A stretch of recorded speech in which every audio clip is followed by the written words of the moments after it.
എല്ലാവർക്കും നമസ്കാരം. കുറേ നേരമായി നമ്മൾ കുറേയേറെ ആളുകളുടെ കഥകൾ ഒക്കെ കേട്ടുകൊണ്ടിരിക്കുകയാണ്. രാവിലെ ശരിക്കും പറഞ്ഞാൽ കറക്റ്റ് ഒരു 9:45 ഇപ്പോൾ തുടങ്ങി എന്നാണ് ഞാൻ വിചാരിക്കുന്നത്. നമ്മുടെ സുധീർ സാറ് പറഞ്ഞു, നമ്മുടെ അടുത്ത സുഹൃത്താണ് ഡോക്ടർ സുധീർ. അതുപോലെ തന്നെ നമ്മുടെ MSMEDയുടെ JD പ്രകാശ് സാറ്, എല്ലാവരും. അതുപോലെ അതിനുശേഷം ഒത്തിരി പ്രസൻറ്റേഷൻസൊക്കെ നിങ്ങൾ രാവിലെ മുതൽ കേട്ടു. ഏറ്റവും അവസാനം നമ്മുടെ ഹെൽത്ത് വരെ മെച്ചപ്പെടുത്തി കണ്ടിന്യൂസ് സ്ലീപ്പിങ്ങിനുള്ള സൗകര്യമൊക്കെ എല്ലാവരും ഇപ്പോഴേ തുടങ്ങി എന്ന് എനിക്ക് തോന്നുന്നു. ആ ടൈമിൽ സ്ലീപ്പ് ചെയ്യണമെന്നാണ് പറഞ്ഞത്, ഈ സമയത്താണ് എന്നുള്ള ഒരു സംശയമുണ്ട്. അപ്പോൾ എന്നിരുന്നാലും അപ്പോൾ നമുക്കെന്തായാലും കുറച്ച് നേരത്തെ പിരിയേണ്ട ആവശ്യവുമുണ്ട്. അപ്പോൾ ഞാൻ എന്നെ സൂചിപ്പിച്ചു, ഞാൻ വ്യവസായ വകുപ്പിൽ നിന്ന് 31 വർഷത്തെ സേവനത്തിന് പൂർത്തിയാക്കി കഴിഞ്ഞ വർഷം 2020 റിട്ടയർ ചെയ്ത ഒരാളാണ്. അപ്പോൾ ഇങ്ങനെ ചെറിയ ക്ലാസ്സൊക്കെ എടുത്തുകൊണ്ട് ഇങ്ങനെ നടക്കുകയാണ്. അപ്പോൾ നമ്മൾ ഇതിൻ്റെ നമ്മുടെ CIEയുടെ ഫസ്റ്റ് മീറ്റ് ഇവിടെ കൊച്ചിയിൽ കൊച്ചിയിൽ നടന്നപ്പോൾ ഞാൻ വന്നിരുന്നു. അന്ന് ഞാനിതിൻ്റെ ഒരു പ്രസൻറ്റേഷനൊക്കെ നടത്തിയിരുന്നു. അന്നുള്ള എല്ലാവരും, അന്നുള്ള 1-2 പേര് മാത്രമേ ഇതിനകത്തുള്ളൂ. ഇത് 1-2 പേരൊന്ന് സംശയം ചോദിച്ച ഒരു കാര്യം കൂടി ആയതുകൊണ്ട് ഇതിൽ തന്നെ തുടങ്ങാമെന്ന് വിചാരിച്ചു. സമയം അവൈലബിൾ ആണെങ്കിൽ നമുക്ക് കുറച്ച് വയബിൾ പ്രോജക്റ്റിനെ കുറിച്ച് കൂടി ഡിസ്കസ് ചെയ്യാം. ഇല്ലെങ്കിൽ ഇതിൽ കുറേ അപ്ഡേഷൻസൊക്കെ വന്നിട്ടുണ്ട്. എല്ലാവർക്കും ഇപ്പോൾ ആ മാഡമൊക്കെ എന്നോട് ചോദിച്ചൊരു ലോണിൻ്റെ കാര്യങ്ങളൊക്കെ കുറച്ച് പേര് ചോദിച്ചിട്ടുണ്ട്. അപ്പോൾ അവർക്കൊക്കെ ഉപകാരപ്പെടുന്ന ഒരു സബ്ജക്റ്റാണ്. അപ്പോൾ നമുക്ക് 1 by 1 ആയിട്ട് ഡിസ്കസ് ചെയ്യാം. ഒരു മാഡത്തിന് കുറേ പൈസ നഷ്ടമായ കഥയൊക്കെ പറഞ്ഞു, അതെങ്ങനെ നഷ്ടം ഒഴിവാക്കാം എന്നൊക്കെ നമുക്ക് അടുത്ത സ്ലൈഡ് അവർ ഓപ്പറേറ്റ് ചെയ്യും. അപ്പോൾ നമ്മൾ ഇന്ന് കേരളത്തിൽ അവൈലബിൾ ആയിട്ടുള്ള MSME സെക്ടറിന് ഗവൺമെൻറ് സ്പോൺസർ ചെയ്യുന്ന മിക്കവാറും എല്ലാത്തരം വായ്പ സബ്സിഡി സ്കീമുകളെക്കുറിച്ച് ജൻസെറ്റുകാരനൊക്കെ ഉപയോഗപ്പെടുത്താം കേട്ടോ. ആശീർവാദല്ലേ? അപ്പോൾ അങ്ങനെ എല്ലാവർക്കും ഉപയോഗപ്പെടുത്താവുന്ന സ്കീമുകളെക്കുറിച്ചാണ് നമ്മളിന്ന് ചർച്ച ചെയ്യുന്നത്. കേരളത്തിൽ ലഭ്യമായിട്ടുള്ള മിക്കവാറും 99% സ്കീമുകൾ ഇതിനകത്ത് വരുന്നുണ്ട്. ഗവൺമെൻറ് സബ്സിഡിയോട് കൂടിയുള്ള സ്കീമുകൾ, അല്ലാത്തതിനെക്കുറിച്ച് ഞാൻ പറയുന്നില്ല. പിന്നെ മൊത്തത്തിൽ ഗവൺമെൻറ് പറയുന്നത് 10 ലക്ഷം രൂപ വരെയുള്ള സംരംഭ വായ്പകൾ കൊളാട്രൽ ഫ്രീ ആയിട്ട് മാത്രമേ കൊടുക്കാവൂ എന്നാണ് ബാങ്കുകൾക്കുള്ള ഒരു ഡയറക്ഷൻ. അതിൽ കൂടുതൽ 2 കോടി രൂപ വരെ ശരിക്കും വേണമെങ്കിൽ ബാങ്കുകൾക്ക് കൊടുക്കാം. പക്ഷേ അത് ബാങ്കിൻ്റെ ഡിസ്ക്രിപ്ഷന് വിധേയമാണ്. അതൊക്കെ നിങ്ങൾക്കറിയാമെന്ന് വിചാരിക്കുന്നു. കേരളത്തിൽ ഏതാണ്ട് 8-10ഓളം ഡിപ്പാർട്ട്മെൻറ്റുകൾ ഗവൺമെൻറ് സബ്സിഡിയോട് കൂടി പല രീതിയിലുള്ള പ്രോജക്റ്റുകളും നടപ്പാക്കി വരുന്നുണ്ട്. 1-2 ഡിപ്പാർട്ട്മെൻറ്റൊന്നുമല്ല, ഒത്തിരി ഡിപ്പാർട്ട്മെൻറ്റുകളുണ്ട്. ഇത് മിക്കവാറും ഗവൺമെൻറ് സ്പോൺസേഡ് സ്കീമുകൾ, സബ്സിഡിയോട് കൂടിയുള്ള സ്കീമുകളെന്ന് പറയുന്നത് മിക്കവാറും ഈ മാനുഫാക്ചറിങ് യൂണിറ്റുകൾക്കാണ്. അത് കൂടാതെ കുറച്ച് സർവീസ് യൂണിറ്റുകൾക്കും അതിൻ്റെ ബെനിഫിറ്റ് കിട്ടുന്നുണ്ട്. ട്രേഡിന് കുറവാണ്. എന്നിരുന്നാലും നമ്മൾ പ്രതിപാദിക്കുന്ന ഇന്നത്തെ സെഷനിൽ ട്രേഡിന് പറ്റിയത്, IT പറ്റിയത്, ഫാംസിന് പറ്റിയത്, ഫാം സെക്ടറുകൾക്കൊക്കെ പറ്റിയ സ്കീമുകളെക്കുറിച്ചും ഇന്ന് നമ്മൾ ഡിസ്കസ് ചെയ്യുന്നുണ്ട്. ഏറ്റവും പ്രധാനപ്പെട്ട ഒരു സ്കീമാണ് എൻട്രപ്രണർ സപ്പോർട്ട് സ്കീം. നിങ്ങളുടെ CIEയുടെ തന്നെ ഒരു മെമ്പർ ചെറിയ ഒരു ശ്രദ്ധക്കുറവ് കൊണ്ട് കുറേ പൈസ നഷ്ടമാക്കിയ കഥ ഇന്ന് രാവിലെ എന്നോട് ഡിസ്കസ് ചെയ്തു. ശരിക്കും പറഞ്ഞാൽ ഈ ഒരു ക്ലാസ് അവർക്ക് അന്ന് കിട്ടിയിരുന്നുവെങ്കിൽ ആ പൈസ നഷ്ടമാകില്ലായിരുന്നു. ഇത് കേരളത്തിലെ ഒരു മാനുഫാക്ചറിങ് ഇൻഡസ്ട്രി നടത്തുന്ന ഒരാൾക്ക് കൊടുക്കുന്ന ഒരു ആനുകൂല്യമാണ്. എന്ന് പറഞ്ഞാൽ ജനറലായിട്ടുള്ള കാൻഡിഡേറ്റ്സിന് അവർ നടത്തിയിട്ടുള്ള ഫിക്സഡ് ക്യാപിറ്റൽ ഇൻവെസ്റ്റ്മെൻറ്റിന് FCI, അതിന് 15% പരമാവധി 30 ലക്ഷം രൂപ വരെ സബ്സിഡി ആയിട്ട് കൊടുക്കുന്നു. പിന്നെ വിമനാണെങ്കിലോ, SC ST ആണെങ്കിലോ, യങ് ആണെങ്കിലോ, യങ് എന്ന് പറഞ്ഞാൽ 45 വയസ്സിൽ താഴെ ഉള്ള ആൾക്കാരാണെങ്കിലോ, അതുപോലെ NRK നോൺ റെസിഡൻറ്റ് കേരളൈറ്റ്സ്, അത് റീസെൻ്റായിട്ട് കഴിഞ്ഞ മാസം 2 മാസം മുൻപ് സ്റ്റേറ്റ് ഗവൺമെൻറ് ഇറക്കിയ ഉത്തരവിൽ NRKസിനെ കൂടി സ്പെഷ്യൽ കാറ്റഗറി ആയിട്ട് കൊണ്ടുവന്നിട്ടുണ്ട്. അപ്പോൾ അവരൊക്കെ ആണെങ്കിൽ അവരുടെ ഫിക്സഡ് ക്യാപിറ്റൽ ഇൻവെസ്റ്റ്മെൻറ്റിൻ്റെ 25% പരമാവധി 40 ലക്ഷം രൂപ വരെ ഇപ്പോൾ സബ്സിഡി ആയിട്ട് കിട്ടുന്നതിനുള്ള പ്രൊവിഷനുണ്ട്. അപ്പോൾ 40 ലക്ഷം രൂപ വരെ എന്ന് പറഞ്ഞാൽ മാക്സിമം സീലിംഗ് ആണ്. അതിൻ്റെ പെർസെൻറ്റേജാണ് 15ഉം 25ഉം എന്ന് പറഞ്ഞത്. ഇനി നമ്മൾ നടത്തുന്നത് ഒരു പ്രയോറിറ്റി ഇൻഡസ്ട്രി ആണെങ്കിലോ ഒരു 10% അധികമായിട്ട് കിട്ടും. അപ്പോൾ 15 + 10 25 25 + 10 35. ഇനി ഈ യൂണിറ്റ് നടക്കുന്നത് പത്തനംതിട്ട, വയനാട്, ഇടുക്കി, കാസർഗോഡ് ജില്ലയിലാണെങ്കിൽ ഒരു 10% കൂടി അഡീഷണലായിട്ട് കിട്ടും. അപ്പോൾ ഈ പ്രയോറിറ്റി ഇൻഡസ്ട്രീസ് എന്താണെന്ന് താഴെ വരുന്നുണ്ട്. അപ്പോൾ ശരിക്കും പറഞ്ഞാൽ 45% വരെ ഒരു ഒരു ഒരു പിന്നോക്ക ജില്ലയിൽ ഇൻഡസ്ട്രി നടത്തുന്ന ഒരാൾക്ക് 45% വരെ സബ്സിഡി കിട്ടുന്നതിന് ഇന്ന് സൗകര്യമുണ്ട്. അതുപോലെ ഇതിന് startup support, investment support, technology support, അങ്ങനെ 3 ടൈമായിട്ട് നമുക്കിതിന് ആനുകൂല്യങ്ങൾ കൊടുക്കുന്നുണ്ട്. ദൗർഭാഗ്യവശാൽ ടെക്നോളജി സപ്പോർട്ട് പ്രകാരം ഇന്ന് വരെ ആരും ഒരു അപേക്ഷ കൊടുത്ത് ₹1 പോലും വാങ്ങിയിട്ടില്ല. സ്റ്റാർട്ടപ്പ് സപ്പോർട്ട് എന്ന് പറയുന്നത് ബാങ്ക് ലോൺ എടുക്കുകയാണെങ്കിൽ കൊടുക്കുന്ന ഒരു സബ്സിഡിയാണ്. 3 ലക്ഷം രൂപ വരെയാണ് മാക്സിമം കൊടുക്കുക. അപ്പോൾ ഒരു സംരംഭം തുടങ്ങാൻ പോകുമ്പോൾ നമ്മളൊരു ലോൺ എടുക്കുന്നു. ആ ലോൺ എടുക്കുമ്പോൾ നമ്മളോട് പറയും ഒരു ഷെയർ നിങ്ങൾ എടുക്കണം, ഒരു നിശ്ചിത പെർസെൻറ്റേജ് നിങ്ങളുടെ ഷെയറാണ്, മാർജിനാണ്. അപ്പോൾ ആ മാർജിൻ്റെ 50% വരെയാണ് സ്റ്റാർട്ടപ്പ് സപ്പോർട്ട് എന്ന് പറഞ്ഞ് കൊടുക്കുന്നത്. അത് ആളുകൾ മേടിക്കാറുണ്ട്. രണ്ടാമത്തെ ആനുകൂല്യം എന്ന് പറയുന്നത് ഇൻവെസ്റ്റ്മെൻറ്റ് സപ്പോർട്ടാണ്. ഇതാണ് കോമണായിട്ട് എല്ലാ വിഭാഗം ആളുകളും നന്നായിട്ട് അവെയിൽ ചെയ്ത് വരുന്ന നല്ലൊരു സബ്സിഡി സ്കീം എന്ന് പറയുന്നത്. ഈ സ്റ്റാർട്ടപ്പ് സബ്സിഡി മേടിച്ചിട്ടുണ്ടെങ്കിൽ അതും ഇൻവെസ്റ്റ്മെൻറ്റ് സബ്സിഡിക്ക് അപേക്ഷിക്കുമ്പോൾ തട്ടിക്കിഴിക്കും. അതുകൊണ്ട് നമ്മുടെ അടുത്തൊക്കെ വരികയാണെങ്കിൽ ഞാൻ ആദ്യം പറയും ഈ സ്റ്റാർട്ടപ്പ് സബ്സിഡിക്ക് അപേക്ഷിക്കേണ്ടെന്നാണ് പറയാറ്. ഇൻവെസ്റ്റ്മെൻറ്റ് സപ്പോർട്ടാണ് ശരിക്കും ഒരു സംരംഭകർക്ക് വളരെ ഗുണകരമായി കിട്ടുന്ന ഒരു സപ്പോർട്ട് എന്ന് പറയുന്നത്. ഇപ്പോൾ മാക്സിമം 40 ലക്ഷം രൂപ വരെയാണ് കിട്ടുക. ഇതിൻ്റെ ഒരു അട്രാക്ഷൻ എന്താണെന്ന് വെച്ചാൽ, ഇനിയിപ്പോൾ നിങ്ങൾ ലോണൊന്നും എടുത്തിട്ടില്ല എന്ന് വിചാരിക്കുക, സ്വന്തം കയ്യിൽ കാശ് മുടക്കിയാണ് ഇത് തുടങ്ങിയത്. നമുക്കൊരു 10 ലക്ഷം രൂപയുടെ മെഷീനറിയൊക്കെ ബിൽഡിങ്ങൊക്കെ കൂടി ഉണ്ട് എങ്കിൽ ആ ഇൻവോയ്സും ആ മെഷീനറിയുടെ വാല്യുവേഷനും ആ ബിൽഡിങ്ങിൻ്റെ വാല്യുവേഷനും വെച്ചിട്ട് നിങ്ങൾക്ക് സബ്സിഡി കിട്ടും. ലോൺ എടുക്കണമെന്ന് യാതൊരു നിർബന്ധവും ഇല്ല. നിങ്ങളുടെ കയ്യിൽ കാശ് മുടക്കി നടത്തിയാലും നിങ്ങൾക്ക് സബ്സിഡിക്ക് എലിജിബിലിറ്റി ഉണ്ട്. അടുത്ത സ്ലൈഡ്. നേരത്തെ പറഞ്ഞു പ്രയോറിറ്റി ഇൻഡസ്ട്രീസിന് 10% അധികമായിട്ടുള്ള സബ്സിഡി കിട്ടും.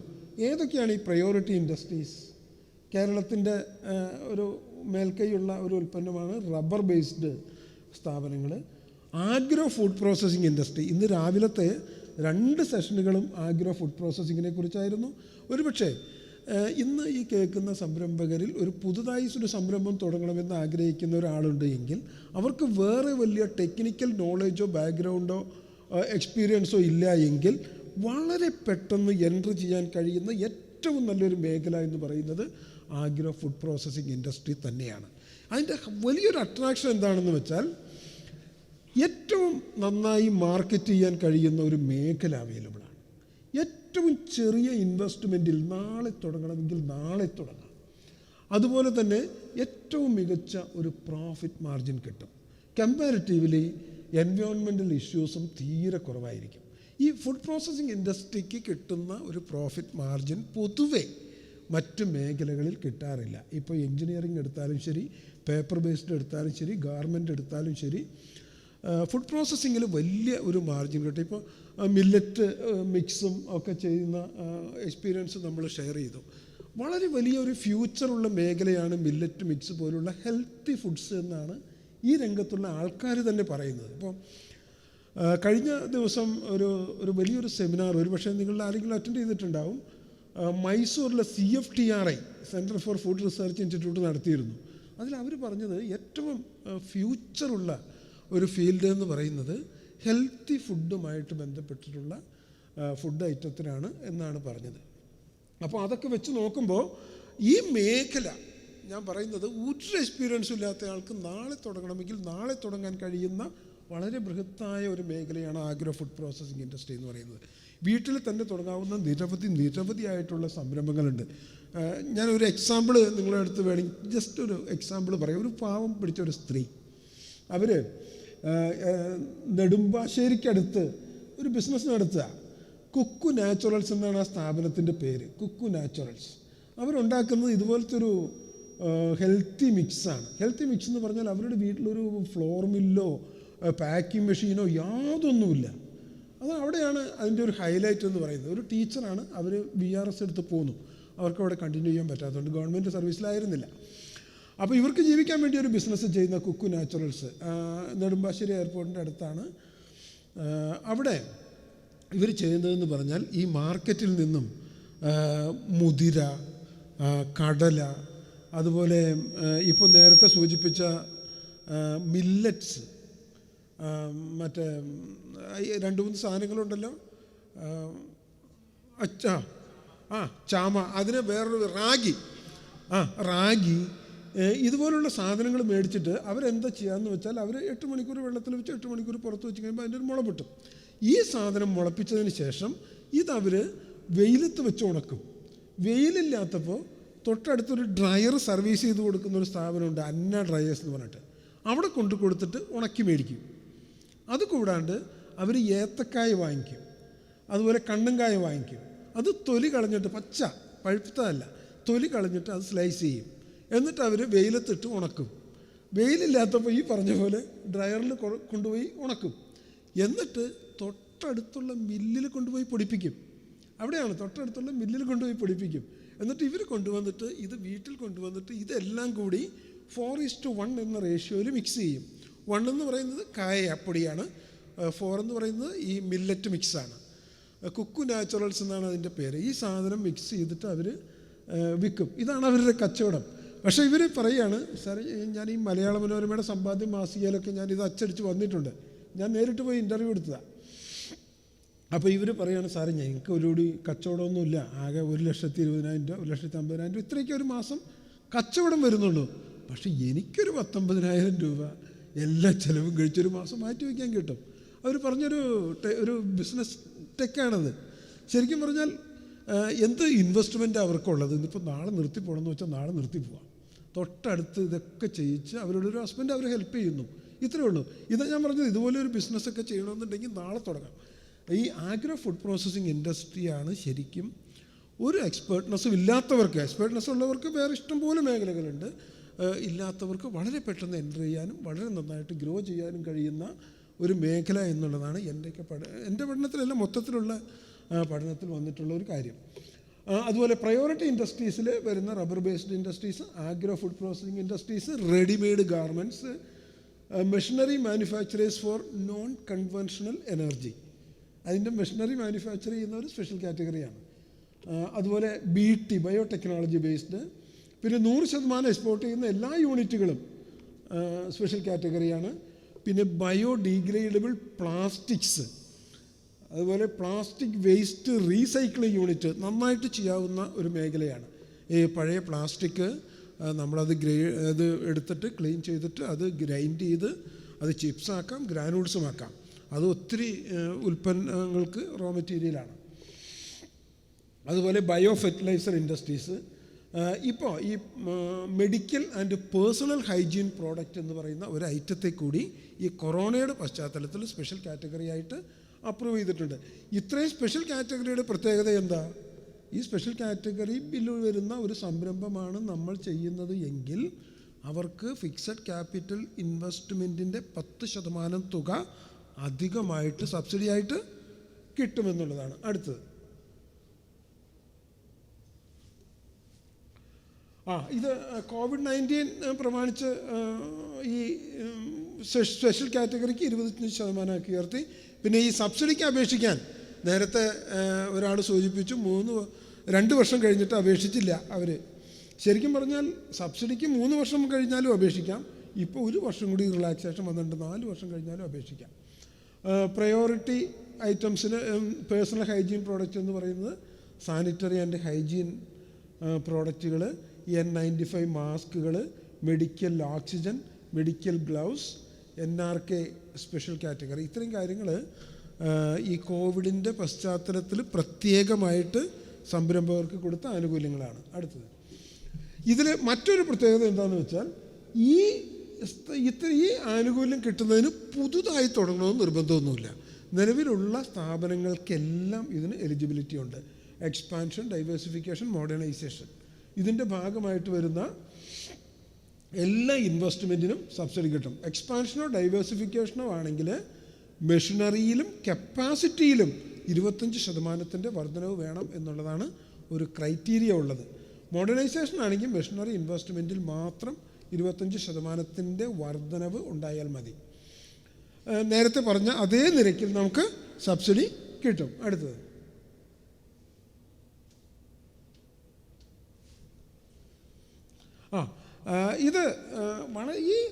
ഇത് ഞാൻ പറഞ്ഞ ഏറ്റവും ഫലപ്രദമായിട്ട് വ്യവസായ വകുപ്പ് നടപ്പാക്കി വരുന്ന ഒരു നല്ല സബ്സിഡി സ്കീമാണ് എൻ്റർപ്രണർ സപ്പോർട്ട് സ്കീം അഥവാ ESS എന്ന് പറയുന്നത്. ഏകദേശം 60-65 കോടി രൂപ വർഷം തോറും നമ്മൾ കേരളത്തിലെ വിവിധ ജില്ലകളിൽ വിവിധ സംരംഭങ്ങൾക്ക് സബ്സിഡിയായിട്ട് വിതരണം ചെയ്തു വരുന്നുണ്ട്. ഇപ്പോഴും ധാരാളം അപേക്ഷകളുണ്ട്. ഇനിയും ഇത് അറിയാതെയും അതുപോലെ വേണ്ടത്ര കാര്യങ്ങൾ മനസ്സിലാക്കാതെയും അപേക്ഷിക്കാതെ പോകുന്ന ധാരാളം സംരംഭകരും നമുക്കുണ്ട് എന്നുള്ളത് യാഥാർത്ഥ്യമാണ്. ഇതിൽ നിങ്ങൾ മനസ്സിലാക്കേണ്ട 2-3 പോയിൻറ്റ്സ് പറഞ്ഞു കഴിഞ്ഞാൽ, പുതിയ മെഷീനറിക്ക് മാത്രമേ സബ്സിഡി കിട്ടുള്ളൂ. അപ്പോൾ പഴയ machinery, second hand machinery, used machinery, അതിനൊന്നും സബ്സിഡി കിട്ടില്ല. പിന്നെ ഈ ലാൻഡ് വാല്യൂ ആണ് ആൾക്കാർ സബ്സിഡിക്ക് വല്ലാണ്ട് പറയുന്നൊരു കാര്യം. നമ്മൾ ചിലപ്പോൾ നമ്മുടെ സ്ഥലം ടൗണിലായിരിക്കും, അതിന് സെൻറ്റിന് 10 ലക്ഷം രൂപ വിലയുണ്ടാവും, പക്ഷേ നമ്മൾ ആധാരത്തിൽ എത്ര കാണിച്ചിട്ടുണ്ടാവും. അപ്പോൾ അത് 2-3 ക്രൈറ്റീരിയയാണ് നോക്കുന്നത്. ഒന്ന് ഫെയർ വാല്യൂ, പിന്നെ ഒന്ന് ചാർട്ടേഡ് അക്കൗണ്ടൻറ്റിൻ്റെ വാല്യൂ, പിന്നെ ഒന്ന് ഡോക്യുമെൻ്റ് വാല്യൂ. ഇതിൽ ഏറ്റവും കുറഞ്ഞ വാല്യൂ ഏതാണോ അതാണ് സബ്സിഡിക്ക് പരിഗണിക്കുക. അതുപോലെ ബിൽഡിങ്ങിന് ഇപ്പോൾ 10-50 ലക്ഷം രൂപ വന്നു എന്ന് പറഞ്ഞിട്ടൊന്നും കാര്യമില്ല. നമ്മൾ ബിൽഡിങ്ങിന് എടുക്കുന്ന എന്ന് പറഞ്ഞാൽ കോൺക്രീറ്റ് ബിൽഡിംഗ് ആണെങ്കിൽ 5000 രൂപയും സാധാരണ ബിൽഡിംഗ് ആണെങ്കിൽ 2000 രൂപയും സ്ക്വയർ മീറ്ററിനാണ് സ്ക്വയർ ഫീറ്റ് അല്ല, സ്ക്വയർ മീറ്ററിന് ആണ് നമ്മൾ എടുക്കുള്ളൂ. അതിന് ബില്ലോ ഒന്നും ആവശ്യമില്ല. അതിനാകെ ആവശ്യമുള്ളത് അതിൻ്റെ ഒരു പ്ലാൻ, എസ്റ്റിമേറ്റ്, പിന്നെ പ്രിസ്ക്രൈബ്ഡ് ഫോർമാറ്റിലുള്ള ഒരു എഞ്ചിനീയറുടെ സർട്ടിഫിക്കറ്റ്, ഇത്രയും മാത്രം മതി. എത്ര ഏരിയ ഉണ്ടെന്ന് നോക്കിയിട്ട് സബ്സിഡി പാസ്സാക്കി തരും. 1 വർഷത്തിനുള്ളിൽ അപേക്ഷിക്കണം എന്നാണ് നിയമം. ഇതാണ് ഇവിടെ വന്ന ഒരു കുട്ടിക്ക് സബ്സിഡി നഷ്ടമാകാനുള്ള കാരണം. പക്ഷേ 2 വർഷത്തെ ഡിലേ വരെ നമുക്ക് കൺട്രോൾ ചെയ്യാൻ ഇതിൽ തന്നെ പ്രൊവിഷനുണ്ട്. അതായത് 1 വർഷത്തിനുള്ളിൽ അപേക്ഷിക്കണം, പിന്നെ 1 വർഷം കൂടി വൈകി കഴിഞ്ഞാൽ അത് ജില്ലാതലത്തിൽ മാപ്പാക്കാം, വീണ്ടും 1 വർഷം വൈകി കഴിഞ്ഞാൽ സംസ്ഥാന തലത്തിൽ മാപ്പാക്കാം. ഈ കോവിഡ് വന്നതുകൊണ്ട് 1 വർഷം കൂടി എക്സ്റ്റെൻഡ് ചെയ്തിട്ടുണ്ട്. അപ്പോൾ ശരിക്കും പറഞ്ഞാൽ ഒരു സ്ഥാപനം പ്രൊഡക്ഷൻ തുടങ്ങിയിട്ട് 4 വർഷമായിട്ടും സബ്സിഡി ക്ലെയിം ചെയ്യാത്ത ആൾക്കാർക്കും ഇപ്പോൾ ക്ലെയിം ചെയ്യാം. മെഷീനറിയുടെ ഇൻവോയ്സ് നമ്മൾ ബില്ല് വെക്കണം. അപ്പോൾ അതിൻ്റെ കൂടെ തന്നെ നമ്മൾ പേയ്മെൻറ്റ് നടത്തിയെന്ന് തെളിയിക്കുന്ന രേഖകളും വേണം. അതിന് ബാങ്ക് സ്റ്റേറ്റ്മെൻറ്റ് വേണം. ഇതിന് വേറെ ഈ പൈസ ക്യാഷായിട്ട് കൊടുത്തു എന്ന് പറയാൻ പാടില്ല എന്നാണ്. 2 ലക്ഷം രൂപയിൽ കൂടുതലുള്ള എല്ലാ ട്രാൻസാക്ഷനും ബാങ്ക് വഴി നടത്തിയിരിക്കണം. അത് പ്രൂവ് ചെയ്യാനുള്ള ഡോക്യുമെൻറ്റും നമ്മുടെ അടുത്ത് വേണം. മാക്സിമം സബ്സിഡി ഏതൊക്കെ കേസിലായാലും ഒരു സ്ഥാപനത്തിന് മാക്സിമം കിട്ടുന്ന സബ്സിഡി 40 ലക്ഷം രൂപയാണ്. ഇത് 30/6/2021 ജിയോ പ്രകാരം ഉയർത്തിയതാണ്. ഇത് 10 വർഷം മുൻപ് വന്ന ഒരു സ്കീമാണ്. ഇത് വ്യവസായ വകുപ്പാണ് ഈ സ്കീം നടപ്പിലാക്കുന്നത്. www.keralaindustry.gov.in എന്ന സൈറ്റിൽ കയറി കഴിഞ്ഞാൽ ESS, എൻ്റർപ്രണർ സപ്പോർട്ട് സ്കീം എന്ന് പറയുന്ന ഒരു ലിങ്ക് കിട്ടും. അതിൽ കയറി കഴിഞ്ഞാൽ നമുക്ക് ആപ്ലിക്കേഷൻ അപ്ലോഡ് ചെയ്യാം. ഇതിൽ ഓൺലൈനായിട്ടാണ് ഇപ്പോൾ ആപ്ലിക്കേഷൻ സബ്മിറ്റ് ചെയ്യേണ്ടത്. അതിൻ്റെ കൂടെ ഒരു മാനുവൽ കോപ്പിയും നമ്മൾ അതാത് ഡിപ്പാർട്ട്മെൻറ്റിൽ കൊടുക്കണം. ഇതാണ് ESS എന്ന് പറയുന്നത്. ഏറ്റവും ഫലപ്രദമായിട്ട് സംസ്ഥാന സർക്കാർ വ്യവസായ വകുപ്പ് വഴി നടപ്പാക്കി വരുന്ന ഒരു നല്ല സ്കീമാണിത്. ഇത് സബ്സിഡി സ്കീം മാത്രമാണ്. ഇപ്പോൾ 2 ലക്ഷം രൂപ മുടക്കി കുറച്ച് തയ്യൽ മെഷീൻ വാങ്ങിച്ചിട്ട് വീട്ടിലിരുന്ന് തയ്യൽ നടത്തിക്കൊണ്ടിരിക്കുന്ന ഒരു ലേഡി ഉണ്ട് എങ്കിൽ അവർക്ക് പോലും ഇന്ന് ഒരു സാധാരണ ഒരു ജില്ലയാണെങ്കിൽ 70,000 രൂപയും പിന്നോക്ക ജില്ലയാണെങ്കിൽ 90,000 രൂപയും സർക്കാർ സബ്സിഡി ആയിട്ട് കിട്ടും. ശരിക്കും പറഞ്ഞാൽ ഒരു 3-4 മാസമൊക്കെ എടുക്കും ഇത് കിട്ടാനായിട്ട്. അപേക്ഷയൊക്കെ കൊടുക്കണം, പിന്നെ അതിൻ്റെ ഇൻസ്പെക്ഷനൊക്കെ ഉണ്ടാവും, പിന്നെ സർക്കാരിൻ്റെ ഫണ്ട് വരുന്ന മുറയ്ക്കൊക്കെ ഇത് കിട്ടുള്ളൂ. പക്ഷേ എപ്പോഴായാലും ഇത് കിട്ടും. അടുത്തത്, ഇത് ഒരു ചെറിയ സ്കീമാണ്. എൻ്റെ ഗ്രാമം എന്നാണ് ഇതിൻ്റെ പേര്. ഇതൊരു സെൽഫ് എംപ്ലോയ്മെൻറ്റ് സ്കീമാണ്. 5 ലക്ഷം രൂപ വരെ വായ്പ ആവശ്യമുള്ള ആൾക്കാർക്ക് എടുക്കാവുന്ന ഒരു സ്കീമാണ്. ഈ ക്ലീനിങ് പ്രോഡക്റ്റുകളൊക്കെ ഉണ്ടാക്കുന്നതിന് ഈ ലോൺ കിട്ടും, അതിന് കുഴപ്പമൊന്നുമില്ല. ഇതിൽ ഏജ് ലിമിറ്റ് ഇല്ല, ഇൻകം ലിമിറ്റ് ഇല്ല, അതുപോലെ എഡ്യൂക്കേഷണൽ ക്വാളിഫിക്കേഷൻ ഇത്ര ആയിരിക്കണമെന്നൊന്നും പറയുന്നേ ഇല്ല.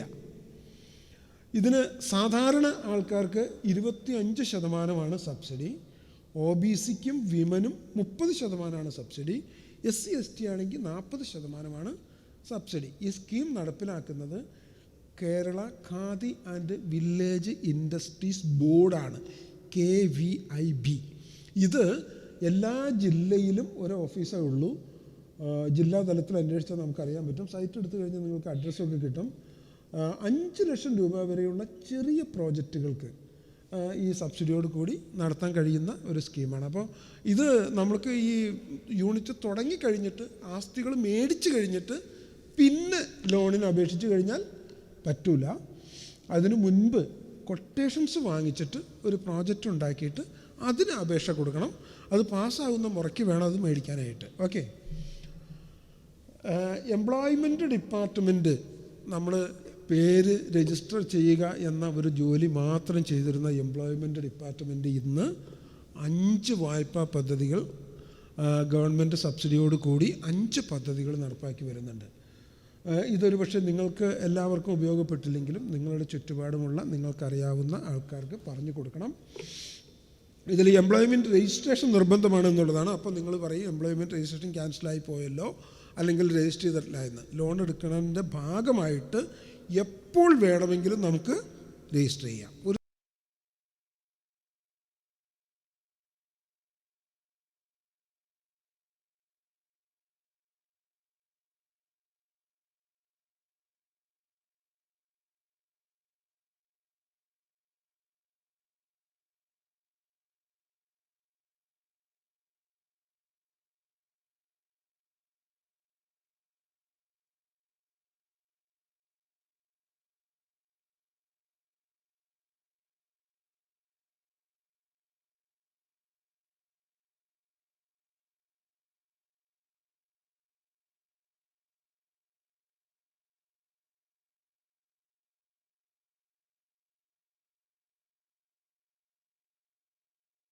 ഒക്കെ ഉണ്ടെങ്കിൽ ഒരു ചെറിയ സഹായം മാത്രമേ ഉള്ളൂ. ഇതിൽ ജോയിൻറ്റ് വെഞ്ചൂറും പറ്റും. 2 പേരൊക്കെ ചേർന്ന് വേണമെങ്കിലും അപേക്ഷിക്കാം. അപ്പോൾ 2 ലക്ഷം രൂപ കിട്ടും. അടുത്തത് മൾട്ടിപർപ്പസ് ജോബ് ക്ലബ്ബ്. ഇത് നിങ്ങളൊന്ന് ശ്രദ്ധിക്കുന്നത് നന്നായിരിക്കും. കാരണം ഇതിൽ നമുക്ക് എല്ലാ തരം പരിപാടികൾക്കും ലോൺ കിട്ടും. 10 ലക്ഷം രൂപ വരെ വായ്പ കൊടുക്കുന്ന എംപ്ലോയ്മെൻറ്റ് ഡിപ്പാർട്ട്മെൻറ്റ് ഒരു സ്കീമാണ്. 25% സബ്സിഡി ഉണ്ട്. പരമാവധി 2 ലക്ഷം രൂപ വരെ സബ്സിഡി കിട്ടും. ബാങ്കാണ് ലോൺ തരുന്നത്. ഇതൊരു ഗ്രൂപ്പ് ആക്ടിവിറ്റിക്ക് ലോൺ കൊടുക്കുന്ന സ്കീമാണ്. എന്ന് പറഞ്ഞാൽ മിനിമം 2 പേരും മാക്സിമം 5 പേരും ചേർന്നുള്ള ഗ്രൂപ്പ് ആക്ടിവിറ്റികൾക്കാണ് ഈ ലോൺ കൊടുക്കുക. 2 പേര് മിനിമം വേണം. അത് വ്യത്യസ്ത ഫാമിലിയിൽപ്പെട്ട ആൾക്കാർ ആയിരിക്കണം. ഇതിൻ്റെ ഗുണം എന്താണെന്ന് വെച്ചാൽ ഇത് ഇൻഡസ്ട്രി തുടങ്ങാം, സർവീസ് തുടങ്ങാം, പലചരക്കോ സ്റ്റേഷനറിയോ അതുപോലെ എന്ത് സാധനം വേണമെങ്കിലും തുടങ്ങാം. ആട്, കോഴി, പശു, പന്നി ഇതിൻ്റെയൊക്കെ ഫാം തുടങ്ങാം. നമുക്ക് വെഹിക്കിൾസ് മേടിക്കാം. അതുപോലെ ഏത് തരം ഇൻകം ജനറേറ്റിംഗ് ആക്ടിവിറ്റിക്കും ഇത് പ്രകാരമുള്ള വായ്പ കിട്ടും. ഇത് ഏജ് 21 മുതൽ 40 വയസ്സ് വരെ ആയിരിക്കണം. അതേസമയം SC/STക്ക് 5 വർഷവും OBCക്കാർക്ക് 3 വർഷവും റിലാക്സേഷനുണ്ട്. എഡ്യൂക്കേഷൻ ക്വാളിഫിക്കേഷൻ ഒന്നും തന്നെ ഇല്ല. ആനുവൽ ഫാമിലി ഇൻകം 1 ലക്ഷം രൂപയിൽ കവിയരുത് എന്നും പറയുന്നുണ്ട്. അടുത്തത് ശരണ്യ. വിധവകളും വിഡോസായിട്ടുള്ള സ്ത്രീകൾക്ക് കൊടുക്കുന്ന ചെറിയൊരു സഹായമാണ്. വെറും 50,000 രൂപ വരെയാണ് കൊടുക്കുന്നത്. അതിൽ 25,000 രൂപ സബ്സിഡിയാണെന്നുള്ളതാണ് ഇതിൻ്റെ ഗുണം. ഇതിൻ്റെ ഒരു അട്രാക്ഷൻ എന്താണെന്ന് വെച്ചാൽ, ഇതിനെ അപേക്ഷിക്കുകയാണെങ്കിൽ ഈ ബാങ്കുകളിലൊന്നും പോകേണ്ട ആവശ്യം ഇല്ല. ആ സർക്കാരിൻ്റെ ഒറിജിനൽ ഫണ്ട് എടുത്താണ് തരുന്നത്. 50,000 രൂപ തരും, 25,000 രൂപ തിരിച്ചടച്ചാൽ മതി. പക്ഷേ ഈ 25,000 രൂപ യാതൊരു പലിശയും ഇല്ലാതെ ക്വാർട്ടർലി ആയിട്ട് തിരിച്ചടച്ചാൽ മതി. അപ്പോൾ ഒരു ഒന്നോ രണ്ടോ തയ്യൽ മെഷീൻ വാങ്ങിക്കാനോ ഒരു പശുവിനെ വാങ്ങാനോ അല്ലെങ്കിൽ അതുപോലെ ചെറിയ ചെറിയ കാര്യങ്ങൾക്ക് ഉപയോഗപ്പെടുത്താൻ പറ്റും. 55 വയസ്സിൽ താഴെ പ്രായമായിരിക്കണം. ഫാമിലി ഇൻകം 1,00,000 രൂപ ആയിരിക്കണം. എഡ്യൂക്കേഷൻ ഒന്നും വേണ്ട. എനി ഇൻകം ജനറേറ്റിംഗ് ആക്ടിവിറ്റി 50,000 രൂപയിൽ തുടങ്ങാവുന്നതല്ലേ എടുക്കാൻ പറ്റുള്ളൂ. അടുത്തത് കൈവല്യ. അത് ഡിഫറൻ്റ്ലി ഏബിൾഡ് ആയിട്ടുള്ള ആൾക്കാർക്ക് കൊടുക്കുന്ന ലോണാണ്. അതും 50,000 രൂപയാണ് ലോൺ. 25,000 രൂപ സബ്സിഡിയുമാണ്. അത് നേരത്തെ പറഞ്ഞ അതേ കണ്ടീഷൻ തന്നെയാണ്. ബാക്കിയെല്ലാം ഫാമിലി ഇൻകം 2,00,000 രൂപ വരെ. അടുത്തത് നവജീവൻ എന്ന് പറഞ്ഞത് കഴിഞ്ഞ വർഷം പ്രഖ്യാപിച്ച ഒരു സ്കീമാണ്. ഇത് 50,000 രൂപ വരെയാണ് ലോൺ കൊടുക്കുന്നത്. ഇതിൻ്റെ 25% സബ്സിഡി കൊടുക്കുന്നത്. പ്രായം 50 മുകളിലും 60 വയസ്സിനും ഇടയ്ക്കായിരിക്കണം. ഇതെന്താണെന്ന് വെച്ചാൽ, എംപ്ലോയ്മെൻറ്റിൽ പേര് രജിസ്റ്റർ ചെയ്തിട്ടും 50 വർഷം കഴിഞ്ഞിട്ടും ജോലിയൊന്നും കിട്ടാതെ ഒരു വരുമാനവും ഇല്ലാതെ ആരെങ്കിലും കഷ്ടപ്പെടുന്നുണ്ട് എങ്കിൽ അവർക്കൊരു കൈത്താങ്ങ് കൊടുക്കാൻ വേണ്ടി കൊണ്ടുവന്ന പദ്ധതിയാണ്. അത് അങ്ങനെയുള്ള ആൾക്കാർക്ക് അതിന് 12,500 രൂപ സബ്സിഡി കൊടുക്കും, 50,000 രൂപ ലോൺ കൊടുക്കും. ശരിക്കും പറഞ്ഞാൽ ഇതൊരു 5 ലക്ഷം രൂപയെങ്കിലും ആക്കി ഉയർത്തി കൊടുക്കണമെന്നൊക്കെ ഞാനത് പത്രത്തിൽ എഴുതിയിരുന്നു. അവരൊന്നും മൈൻഡ് ചെയ്തില്ല. ഇനി ഇൻകം ജനറേറ്റിംഗ് ആക്ടിവിറ്റി നമുക്ക് തിരഞ്ഞെടുക്കാവുന്നതാണ്. അടുത്തത് എന്താണ് ഈ 5 സ്കീമുകൾക്കും ചെയ്യേണ്ടത്? നമ്മുടെ പേര് എവിടെയാണ് രജിസ്റ്റർ ചെയ്തിട്ടുള്ളത് ആ എംപ്ലോയ്മെൻറ്റ് എക്സ്ചേഞ്ചിനെ കണ്ടാൽ മതി. ഇല്ലെങ്കിൽ ജില്ലാ എംപ്ലോയ്മെൻറ്റ് ഓഫീസിലെ സെൽഫ് എംപ്ലോയ്മെൻറ്റ് ഓഫീസറെ കണ്ടാലും മതി. ആപ്ലിക്കേഷൻ ഓൺലൈനായിട്ടൊന്നും കൊടുക്കാൻ പറ്റില്ല, മാനുവലായിട്ടാണ് സബ്മിറ്റ് ചെയ്യാൻ പറ്റുള്ളൂ. അതിൻ്റെ പ്രിസ്ക്രൈബ്ഡ് ഫോമുണ്ട്, അത് വാങ്ങിച്ച് പൂരിപ്പിച്ച് കൊടുക്കണം. ലോൺ സാങ്ഷൻ ചെയ്താൽ അപ്പോൾ തന്നെ സബ്സിഡിയും റിലീസ് ചെയ്യും. employmentkerala.gov.in എന്നുള്ളതാണ് സൈറ്റ്. നാനോ വ്യവസായങ്ങൾക്ക് ഇൻട്രസ്റ്റ് സബ്സിഡി കൊടുക്കുന്ന ഒരു സ്കീമാണ് ഇത്. നിങ്ങൾ ഏതെങ്കിലും ഒരു ബാങ്കിൽ നിന്നും 5 ലക്ഷം രൂപയിൽ താഴെ വായ്പ എടുത്തിട്ട് ഏതെങ്കിലും രീതിയിലുള്ള ഒരു മാനുഫാക്ചറിങ് ഇൻഡസ്ട്രിയോ സർവീസ് ഇൻഡസ്ട്രിയോ നടത്തുന്നുണ്ട് എങ്കിൽ 3 വർഷം തുടർച്ചയായി നിങ്ങൾക്ക് ഇതിനൊരു പലിശ സബ്സിഡി സംസ്ഥാന സർക്കാർ തരും. അതാണ്. ഇതിന് ലോക്കൽ ബോഡി ലൈസൻസ് പോലും വേണമെന്നില്ല. ഇപ്പോൾ നമ്മളൊരു ഗ്രൈൻഡറൊക്കെ മേടിച്ചിട്ട് വല്ല ദോശ മിക്സോ ഇഡ്ഡലി മിക്സോ ഒക്കെ ചെയ്യുന്ന ആൾക്കാരുണ്ടാകും. ഇപ്പോൾ 2-3 തയ്യൽ മെഷീനൊക്കെ മേടിച്ചിട്ട് എടുക്കുന്ന ആൾക്കാരുണ്ടാകും. അങ്ങനെയുള്ള ആൾക്കാർക്കാണ് ഇത് കൊടുക്കുന്നത്. 5 ലക്ഷം രൂപ താഴെ ലോൺ ആണെങ്കിൽ നമുക്കിത് കിട്ടും. 5 HP താഴെ പവർ ഉപയോഗിക്കുന്ന സംരംഭങ്ങളെയാണ് ഇതിൽ ഉദ്ദേശിക്കുന്നത്. 6% ഇൻട്രസ്റ്റ് സാധാരണ ആൾക്കാർക്ക്. ഇപ്പോൾ നാഷണലൈസ്ഡ് ബാങ്കിലൊക്കെ 10 ലക്ഷം 50 ലക്ഷം രൂപ താഴെ ഉള്ള വായ്പയ്ക്ക് 7.25 ഒക്കെ ഇൻട്രസ്റ്റ് വരുന്നുള്ളൂ. അപ്പോൾ ശരിക്കും പറഞ്ഞാൽ 6% കിട്ടും. വിമനോ SC ST ആണെങ്കിൽ 8% വരെ റീഇംബേഴ്സ് ചെയ്ത് കിട്ടും. അതാണ് ഈ സ്കീമിൻ്റെ ഒരു അട്രാക്ഷൻ എന്ന് പറയുന്നത്. ഇത് 3 വർഷം തുടർച്ചയായിട്ട് കിട്ടുമെന്നുള്ളതാണ്. ഇതിനെന്താണ് ചെയ്യേണ്ടതെന്ന് വെച്ചാൽ ജില്ലാ വ്യവസായ കേന്ദ്രങ്ങളുമായിട്ട് ബന്ധപ്പെടുക എന്നുള്ളതാണ് ചെയ്യേണ്ടത്. അടുത്തത് ഹാൻഡ്ലൂം യൂണിറ്റ് നമ്മൾ അത് ഓടിച്ചു വിട്ടാൽ മതി. ആഷ എന്ന് പറയുന്നത് ഒരുപക്ഷെ നിങ്ങളുടെ പ്രദേശത്തോ നിങ്ങളുടെ ആൾക്കാരെയോ സഹായിക്കാൻ കഴിയുന്ന നല്ലൊരു സ്കീമാണ്. ഇത് കരകൗശല തൊഴിലാളികളായിട്ടുള്ള ആൾക്കാർക്ക് ചെറിയ ചെറിയ ഇൻവെസ്റ്റ്മെൻറ്റുകൾ നടത്താൻ വേണ്ടി കൊടുക്കുന്ന സ്കീമാണ്. ഇപ്പോൾ നമ്മുടെ വീടിൻ്റെ അടുത്ത് ഒരു കാർപ്പൻ്റർ ഉണ്ടെന്ന് വിചാരിക്കുക. അയാൾ ഒരു വട്ടവാളോ ഒരു പ്ലെയിനർ മെഷീനോ ഒക്കെ മേടിച്ചിട്ടു, അയാളുടെ കയ്യിൽ നിന്ന് കാശ് കൊടുത്ത് മേടിച്ചിട്ടു എന്ന് വിചാരിക്കുക. അപ്പോൾ അയാൾക്ക് വന്നിട്ടുള്ള പൈസ അതിൻ്റെ ഒരു നിശ്ചിത ശതമാനം സബ്സിഡി ആയിട്ട് കിട്ടും. അതിന് ജനറൽ കാറ്റഗറി ആണെങ്കിൽ 40% സബ്സിഡി കിട്ടും, പരമാവധി 2 ലക്ഷം രൂപ വരെ. SC ST വനിതയും വിമനും അതുപോലെ യങ്ങുമാണെങ്കിൽ 50% സബ്സിഡി, പരമാവധി 3 ലക്ഷം രൂപ വരെ കിട്ടും. ഈ റൂട്ടർ മെഷീനൊക്കെ വാങ്ങി ചില സ്ത്രീകളുടെ പേരിൽ റൂട്ടർ മെഷീനൊക്കെ വാങ്ങി 6-7-8 ലക്ഷം രൂപയൊക്കെ വരുന്നുണ്ട്. അപ്പോൾ അതിനൊക്കെ 50% കിട്ടുമെന്ന് പറയുമ്പോൾ 3 ലക്ഷം രൂപ കൃത്യമായിട്ടും കൂടി കിട്ടും. ആർട്ടിസാൻസ് എന്ന് പറയുമ്പോൾ നമ്മൾ പൊതുവെ ഈ കരകൗശല കൊത്തുപണിക്കാരെയൊക്കെയാണ് ഉദ്ദേശിക്കുന്നത്. അങ്ങനെയല്ല.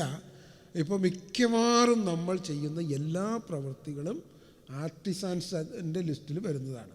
ഇപ്പോൾ റെഡിമെയ്ഡ് ഗാർമെൻ്റ് ഉണ്ടാക്കിയാലും ശരി, പോട്ടറി, ഗാർമെൻറ്റ്, വുഡ് കർവിങ്, ഇതുപോലെ ഉള്ള യൂണിറ്റ് മാത്രം വേണമെന്നില്ല. നമ്മൾ ചെയ്യുന്ന മിക്കവാറും ആക്ടിവിറ്റികളൊക്കെ തന്നെ, ഇപ്പോൾ കറി പൗഡർ ഉണ്ടാക്കുന്ന ആക്ടിവിറ്റി പോലും ഹാൻഡിക്രാഫ്റ്റ്സിലാണ് വരുന്നത്. ഫുഡ് പ്രിപ്പയർ ചെയ്യുന്ന ആക്ടിവിറ്റി പോലും ഹാൻഡിക്രാഫ്റ്റ്സിലാണ് വരുന്നത്. അപ്പോൾ അതുപോലുള്ള എല്ലാത്തരം ആക്ടിവിറ്റികൾക്കും കിട്ടുന്ന ഒരു സബ്സിഡിയാണിത്. ആർട്ടിസാൻസ് കാർഡ് ഒരു രജിസ്ട്രേഷൻ എടുക്കണം എന്നുള്ളതാണ്. അതിന് ഒരു ബുദ്ധിമുട്ടുമില്ല. ആർട്ടിസാൻസിൻ്റെ ഒരു സൈറ്റിൽ കയറിയിട്ട് നമ്മുടെ ആധാർ നമ്പർ വെച്ചൊരു റിക്വസ്റ്റ് കൊടുത്തു കഴിഞ്ഞാൽ അത് ഉറപ്പായിട്ട് കിട്ടും. ഇത് ജില്ലാ വ്യവസായ കേന്ദ്രങ്ങൾ വഴി നടപ്പാക്കി വരുന്ന ഒരു പദ്ധതിയാണ്. PMEGP ഒരു പക്ഷേ നിങ്ങളൊക്കെ കേട്ടിട്ടുള്ള ഒരു സ്കീമായിരിക്കും. ഏറ്റവും നന്നായി ഇന്ത്യയിൽ ആകമാനം മൊത്തത്തിൽ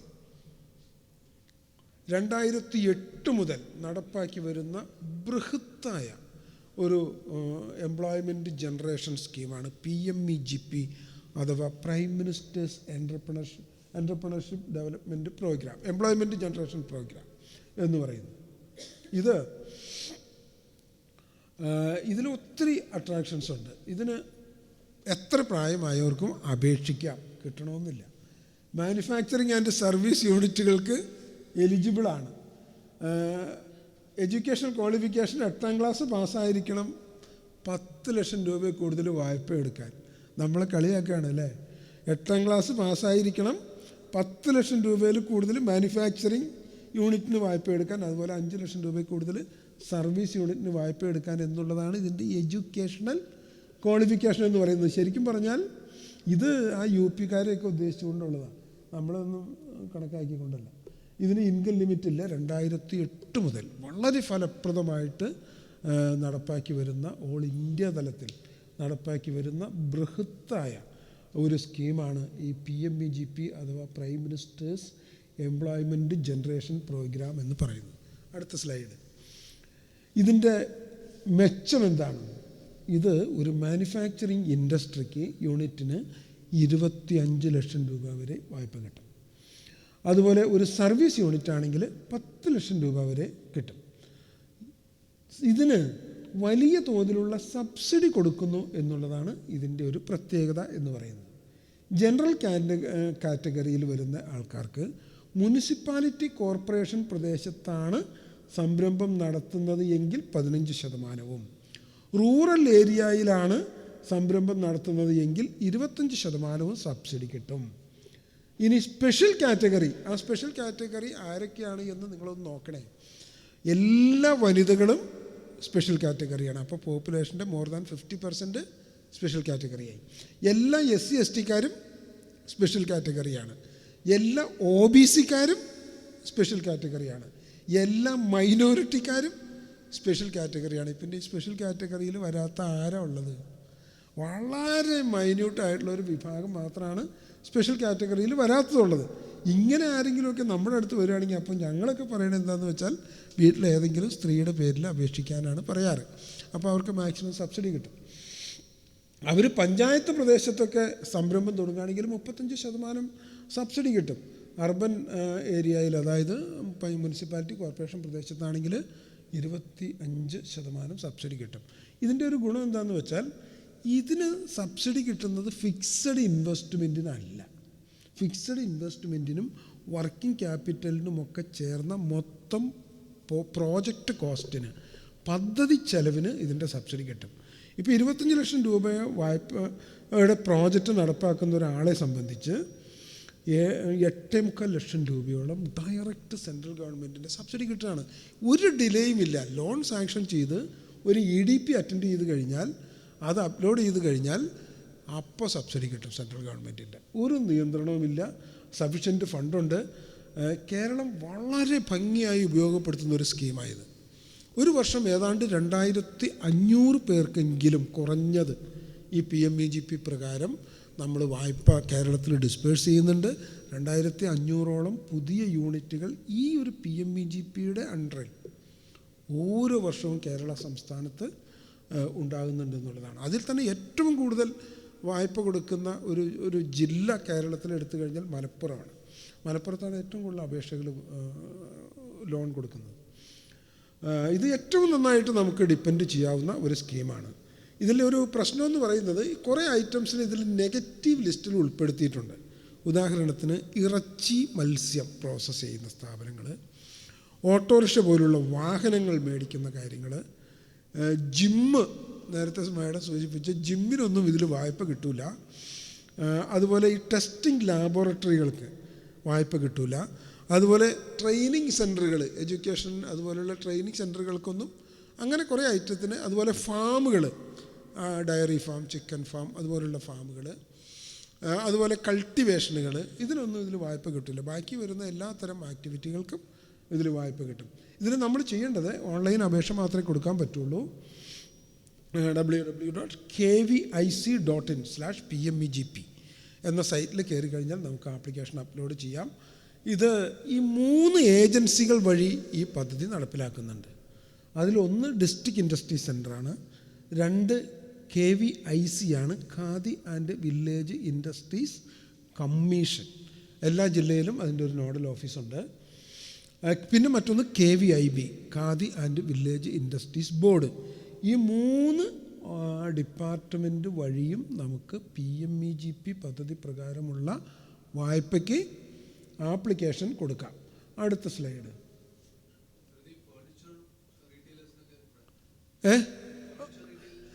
ഇല്ല, ട്രേഡ് റീറ്റെയിലേഴ്സിന് ഇതിൽ കിട്ടൂല. അത് ഞാൻ പറയാൻ വിട്ടുപോയത്. റീറ്റെയിലേഴ്സിന് ഇതിൽ കിട്ടൂല. ഇതിൻ്റെ ഈ PMEGP ഞാൻ സൂചിപ്പിച്ചു, ഏറ്റവും നന്നായിട്ട് നടപ്പാക്കി വരുന്ന ഒരു വായ്പാ പദ്ധതിയാണ്. ഈ പദ്ധതിയെക്കുറിച്ച് കഴിഞ്ഞ 2 വർഷം മുൻപ് ഒരു റിവ്യൂ നടത്തി, ഇതെങ്ങനെ പോകുന്നു. അപ്പോൾ ഇതിൻ്റെ ഒരു അട്രാക്ഷൻ എന്താണെന്ന് വെച്ചാൽ ഏതാണ്ട് ഒരു 80% സംരംഭങ്ങളും വളരെ വിജയകരമായി നടക്കുന്നു എന്നാണ് പാർലമെൻ്ററി കമ്മിറ്റി കണ്ടെത്തിയത്. അതിൻ്റെ അടിസ്ഥാനത്തിൽ ഈ PMEGP പദ്ധതി പ്രകാരമോ മുദ്ര യോജന പദ്ധതി പ്രകാരമോ വായ്പയെടുത്ത് ഒരു സംരംഭം നടത്തിക്കൊണ്ടിരിക്കുന്നയാൾക്ക് അത് എക്സ്പാൻഷൻ നടത്തുന്നതിന് ഒരു സെക്കൻഡ് ലോൺ കൊടുക്കാൻ സെൻട്രൽ ഗവൺമെൻറ് തീരുമാനിച്ചു. ഇപ്പോൾ ഈ PMEGPയുടെ സൈറ്റ് എടുത്തു കഴിഞ്ഞാൽ സെക്കൻഡ് ലോൺ എന്ന ഒരു ലിങ്ക് നമുക്ക് അതിൽ കാണാൻ പറ്റും. അതിൽ കയറി നമുക്ക് അപേക്ഷിക്കാൻ പറ്റും. അത് മാനുഫാക്ചറിങ് യൂണിറ്റുകൾക്ക് 1 കോടി രൂപ വരെ വായ്പ കൊടുക്കാൻ തീരുമാനമുണ്ട്. സർവീസ് യൂണിറ്റുകൾക്കാണെങ്കിൽ 25 ലക്ഷം രൂപ വരെ വായ്പയായിട്ട് കൊടുക്കും. 3 വർഷം പൂർത്തിയാക്കിയ ആർക്കും അപേക്ഷിക്കാം. ഇത് മുദ്ര യോജനക്കാർക്കും അപേക്ഷിക്കാം. സബ്സിഡി ഇതിന് 15% സബ്സിഡി അതിൽ പറഞ്ഞിട്ടുള്ളത്. പരമാവധി 15 ലക്ഷം രൂപ വരെ കിട്ടും. സർവീസ് യൂണിറ്റിനും 15% സബ്സിഡി, 3.75 ലക്ഷം രൂപ സബ്സിഡി കിട്ടും. സംരംഭകൻ്റെ വിഹിതം എന്ന് പറയുന്നത് 10%. അപ്പോൾ ഇതിന് എന്താണ് ചെയ്യേണ്ടതെന്ന് വെച്ചാൽ kvic.gov.in/PMEGP സെക്കൻഡ് ലോൺ ക്ലിക്ക് ചെയ്ത് കഴിഞ്ഞാൽ നമുക്കതിൽ കയറി ആപ്ലിക്കേഷൻ അപ്ലോഡ് ചെയ്യാം. ശരിക്കും പറഞ്ഞാൽ ഈ PMEGP സ്കീമിനെ പോലെ ഇത്രയും 80% വരെ സക്സസ് കാണിക്കുന്ന ഒരു സെൻട്രലി സ്പോൺസേഡ് സ്കീം ഇല്ല എന്നുള്ളതാണ്. അത് ഇത്ര റൂട്ട് ലെവലിൽ പോയിട്ട് പോലും. അതാണ് നമ്മൾ പറഞ്ഞത്. അടുത്തത്, ഓൾറെഡി എടുത്ത മുദ്ര ലോണിന് സെക്കൻഡ് ലോൺ കിട്ടും. 3 വർഷം പൂർത്തിയാക്കിയിരിക്കണം. റീപേയ്മെൻറ്റ് കറക്റ്റായി. എടുത്ത ലോൺ ഉപയോഗിച്ച് എന്താ തുടങ്ങിയത്?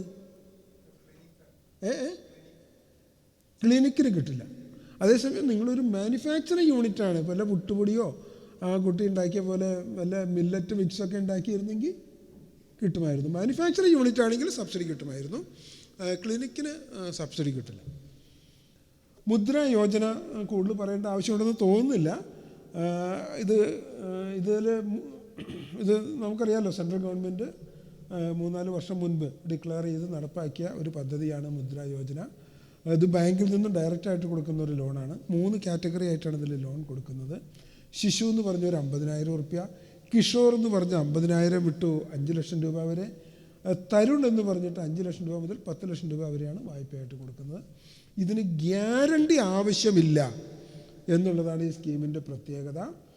ഇതിന് കച്ചവടം, ഇൻഡസ്ട്രി, ട്രേഡ്, സർവീസ്, താങ്കൾ പറഞ്ഞ ആ സർവീസ്, ട്രേഡ്, പാക്കിങ്ങിനെല്ലാം ഇതിൽ കിട്ടും. 10 ലക്ഷം രൂപ വരെ കിട്ടും.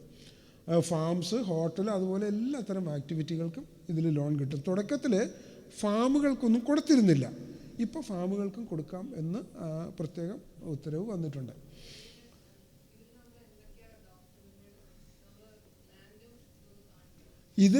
ഇതിൽ പറയുന്നത് മുദ്രാ യോജന പ്രകാരം ലോൺ കൊടുക്കുന്നത് കൊളാട്രൽ ഫ്രീ ആണ് ഇരിക്കണം. 10 ലക്ഷം രൂപയിലും വരെയുള്ള വായ്പകൾക്ക് ബാങ്ക് കൊളാട്രൽ സ്വീകരിക്കാൻ പാടില്ല. നോർമൽ കോഴ്സിൽ നമ്മുടെ KYC, നമ്മൾ തിരിച്ചറിയാവുന്ന മറ്റ് ഡീറ്റെയിൽസ് എല്ലാം കൊടുക്കണം. അതുപോലെ നമ്മൾ വാങ്ങിക്കാൻ ഉദ്ദേശിക്കുന്ന സാധനങ്ങളുടെ ഒരു കൊട്ടേഷൻ, അത് 2-3 സ്ഥലത്തു നിന്ന് വാങ്ങിച്ചിട്ട് അതിൻ്റെ ഒരു കോമ്പറ്റീറ്റീവ് ആയിട്ടുള്ളൊരു കൊട്ടേഷൻ എടുത്തിട്ട് അത് കൊടുക്കണം. പിന്നെ ഒരു പ്രോജക്റ്റ് റിപ്പോർട്ട് 10 ലക്ഷം രൂപ താഴെ ആയതുകൊണ്ട് ഡീറ്റെയിൽഡ് ആയിട്ട് വേണമെന്നില്ല, എന്നാലും സമഗ്രമായിട്ടുള്ളൊരു പ്രോജക്റ്റ് റിപ്പോർട്ട് കൊടുക്കണം. പിന്നെ നമ്മളവിടെ സ്ഥിരതാമസമാണെന്ന് തെളിയിക്കാൻ അവിടെ എന്താണ് ഡോക്യുമെൻറ്റ്സ് എന്ന് വെച്ചാൽ കരം തീർത്ത രസീതോ എന്തെങ്കിലും കൊടുക്കണം.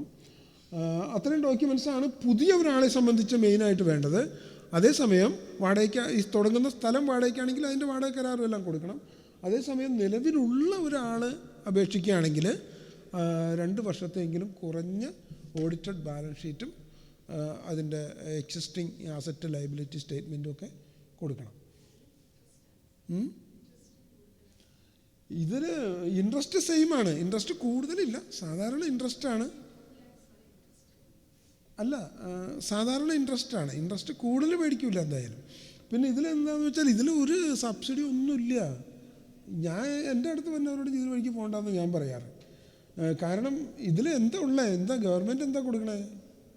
സ്റ്റേറ്റ് ഗവൺമെൻറ്റോ സെൻട്രൽ ഗവൺമെൻറ്റോ യാതൊരു പ്രോത്സാഹനവും കൊടുക്കുന്നില്ല. ഈ ബാങ്കുകൾ എന്താ ചെയ്യണമെന്നറിയോ? നിങ്ങൾ ആരെങ്കിലും ഏതെങ്കിലും ഒരു സ്കീമിൽ വെച്ച് 10 ലക്ഷം രൂപ താഴെയാണ് വായ്പ എടുക്കുന്നത് എങ്കിൽ മുദ്രാ യോജനയുടെ ലിസ്റ്റിൽ അങ്ങോട്ട് പെടുത്തും. എന്നിട്ട് പറയും ഞങ്ങൾ മുദ്രാ യോജന പ്രകാരം ഇത്രയും പേർക്ക് വായ്പ കൊടുത്തു എന്ന് പറയും. ഇതാണ് യഥാർത്ഥത്തിൽ സംഭവിക്കുന്നത്.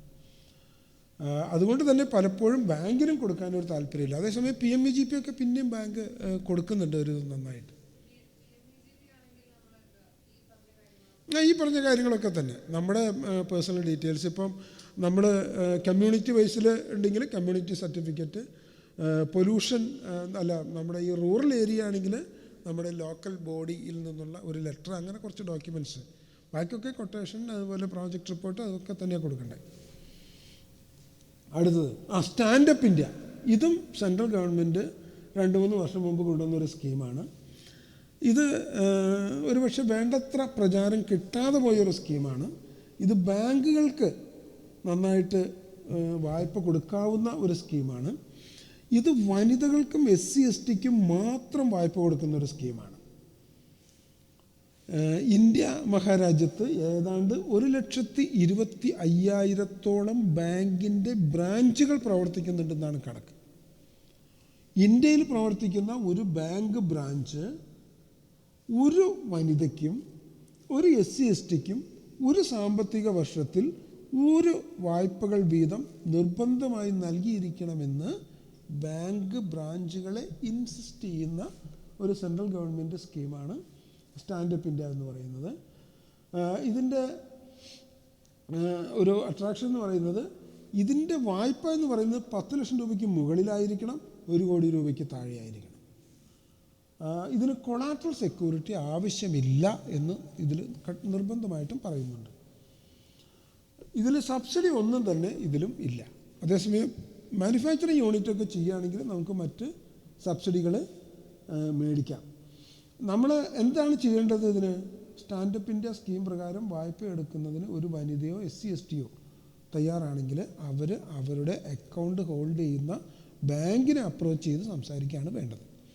അപ്പോൾ നമുക്ക് ഈ ആപ്ലിക്കേഷൻ ഓൺലൈനിൽ ചെയ്യാൻ പറ്റും. സ്റ്റാൻഡപ്പ് ഇന്ത്യ എന്ന് പറയുന്ന സൈറ്റ് എടുത്തു കഴിഞ്ഞാൽ നമുക്കതിൽ ഓൺലൈനിൽ ആപ്ലിക്കേഷൻ ചെയ്യാൻ പറ്റും. എന്നാലും ബ്രാഞ്ചുമായിട്ട് സംസാരിച്ചിട്ട് ചെയ്യുന്നതായിരിക്കും എപ്പോഴും നല്ലത്. ഇതിൽ സബ്സിഡി കോമ്പോണൻ്റ് ഒന്നും തന്നെ പറയുന്നില്ല.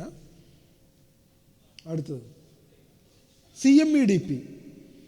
ഇത് ഇപ്പോൾ നന്നായി പരിഷ്കരിച്ച് വന്നിട്ടുള്ള ഒരു നല്ല സ്കീമാണ്. ഈ 5-ാം തീയതി ഇപ്പോൾ കഴിഞ്ഞ 2-3 ദിവസമായിട്ട് പത്രങ്ങളിലും അതുപോലെ ചാനലുകളിലുമൊക്കെ ഒരു നല്ല ന്യൂസായിട്ട് വന്നിട്ടുള്ള ഒരു കാര്യമാണ്. Chief ministers entrepreneurship development programme എന്ന് പറയുന്ന സ്കീം 2020 ജൂലൈ മാസത്തിൽ നിലവിൽ വന്ന സ്കീമാണ്. ആ സ്കീമിനെ പരിഷ്കരിച്ചു. ആ സ്കീമിനെ പരിഷ്കരിച്ചു എന്ന് പറയുമ്പോൾ 5/11 ഈ മാസം 5-ാം തീയതി ഈ സ്കീമിനെ പരിഷ്കരിച്ചുകൊണ്ട് സർക്കാർ റിവൈസ്ഡ് ആയിട്ടുള്ള ഒരു ഉത്തരവ് ഇറക്കിയിട്ടുണ്ട്. ഇത് പ്രകാരം 1 കോടി രൂപ വരെ, 100 ലക്ഷം രൂപ വരെ, 1 കോടി രൂപ വരെ 5% പലിശയ്ക്ക് സാധാരണ സംരംഭകർക്ക് വായ്പയായിട്ട് കിട്ടുമെന്നുള്ളതാണ്. 5% പലിശയ്ക്ക് 1 കോടി രൂപ വരെ. ശരിക്കും ഇതിൻ്റെ പലിശ 10%ആണ്. അത് 3% സ്റ്റേറ്റ് ഗവൺമെൻറ് സബ്സിഡി ആയിട്ട് കൊടുക്കും, 2% കേരള ഫിനാൻഷ്യൽ കോർപ്പറേഷനും സബ്സിഡി ആയിട്ട് കൊടുക്കും. അങ്ങനെ 5% പലിശയ്ക്ക് 1 കോടി രൂപ വരെ വായ്പ കൊടുക്കുന്ന ഒരു പദ്ധതിയാണ് ഈ പരിഷ്കരിച്ച 5/11 മുതൽ CMEDP എന്ന് പറയുന്നത്. ഇത് കേരള ഫിനാൻഷ്യൽ കോർപ്പറേഷനാണ് ഈ പദ്ധതി നടപ്പിലാക്കുന്നത്. എല്ലാ MSME ആക്ടിവിറ്റി ചെയ്യുന്ന സ്ഥാപനങ്ങൾക്കുമാണ് അർഹതയുള്ളൂ. ഫാമുകൾ ചെയ്യുന്നവർക്ക് അർഹതയില്ല. അതുപോലെ ട്രേഡിന് അർഹതയില്ല. താങ്കൾ സൂചിപ്പിച്ച അത് കിട്ടില്ല. അതുപോലെ ഏതൊക്കെ നമുക്ക് MSME ആക്ടിവിറ്റിയിൽ വരുന്നില്ലയോ അതിനൊന്നും അർഹതയില്ല. സ്റ്റാർട്ടപ്പ് യൂണിറ്റുകൾക്കും ഇതിൽ ലോൺ കിട്ടും. പൊതുവെ സ്റ്റാർട്ടപ്പുകൾക്ക് ലോൺ കിട്ടാൻ കുറച്ച് ബുദ്ധിമുട്ടാണ്. നിങ്ങൾ ആലോചിച്ചിട്ടുണ്ടോ? പല സ്റ്റാർട്ടപ്പുകളുടെയും പ്രശ്നം എന്ന് പറയുന്നത് അവർക്കൊരു ഫിക്സഡ് ക്യാപിറ്റൽ അക്വയർ ചെയ്യാൻ പലപ്പോഴും ഉണ്ടാവില്ല.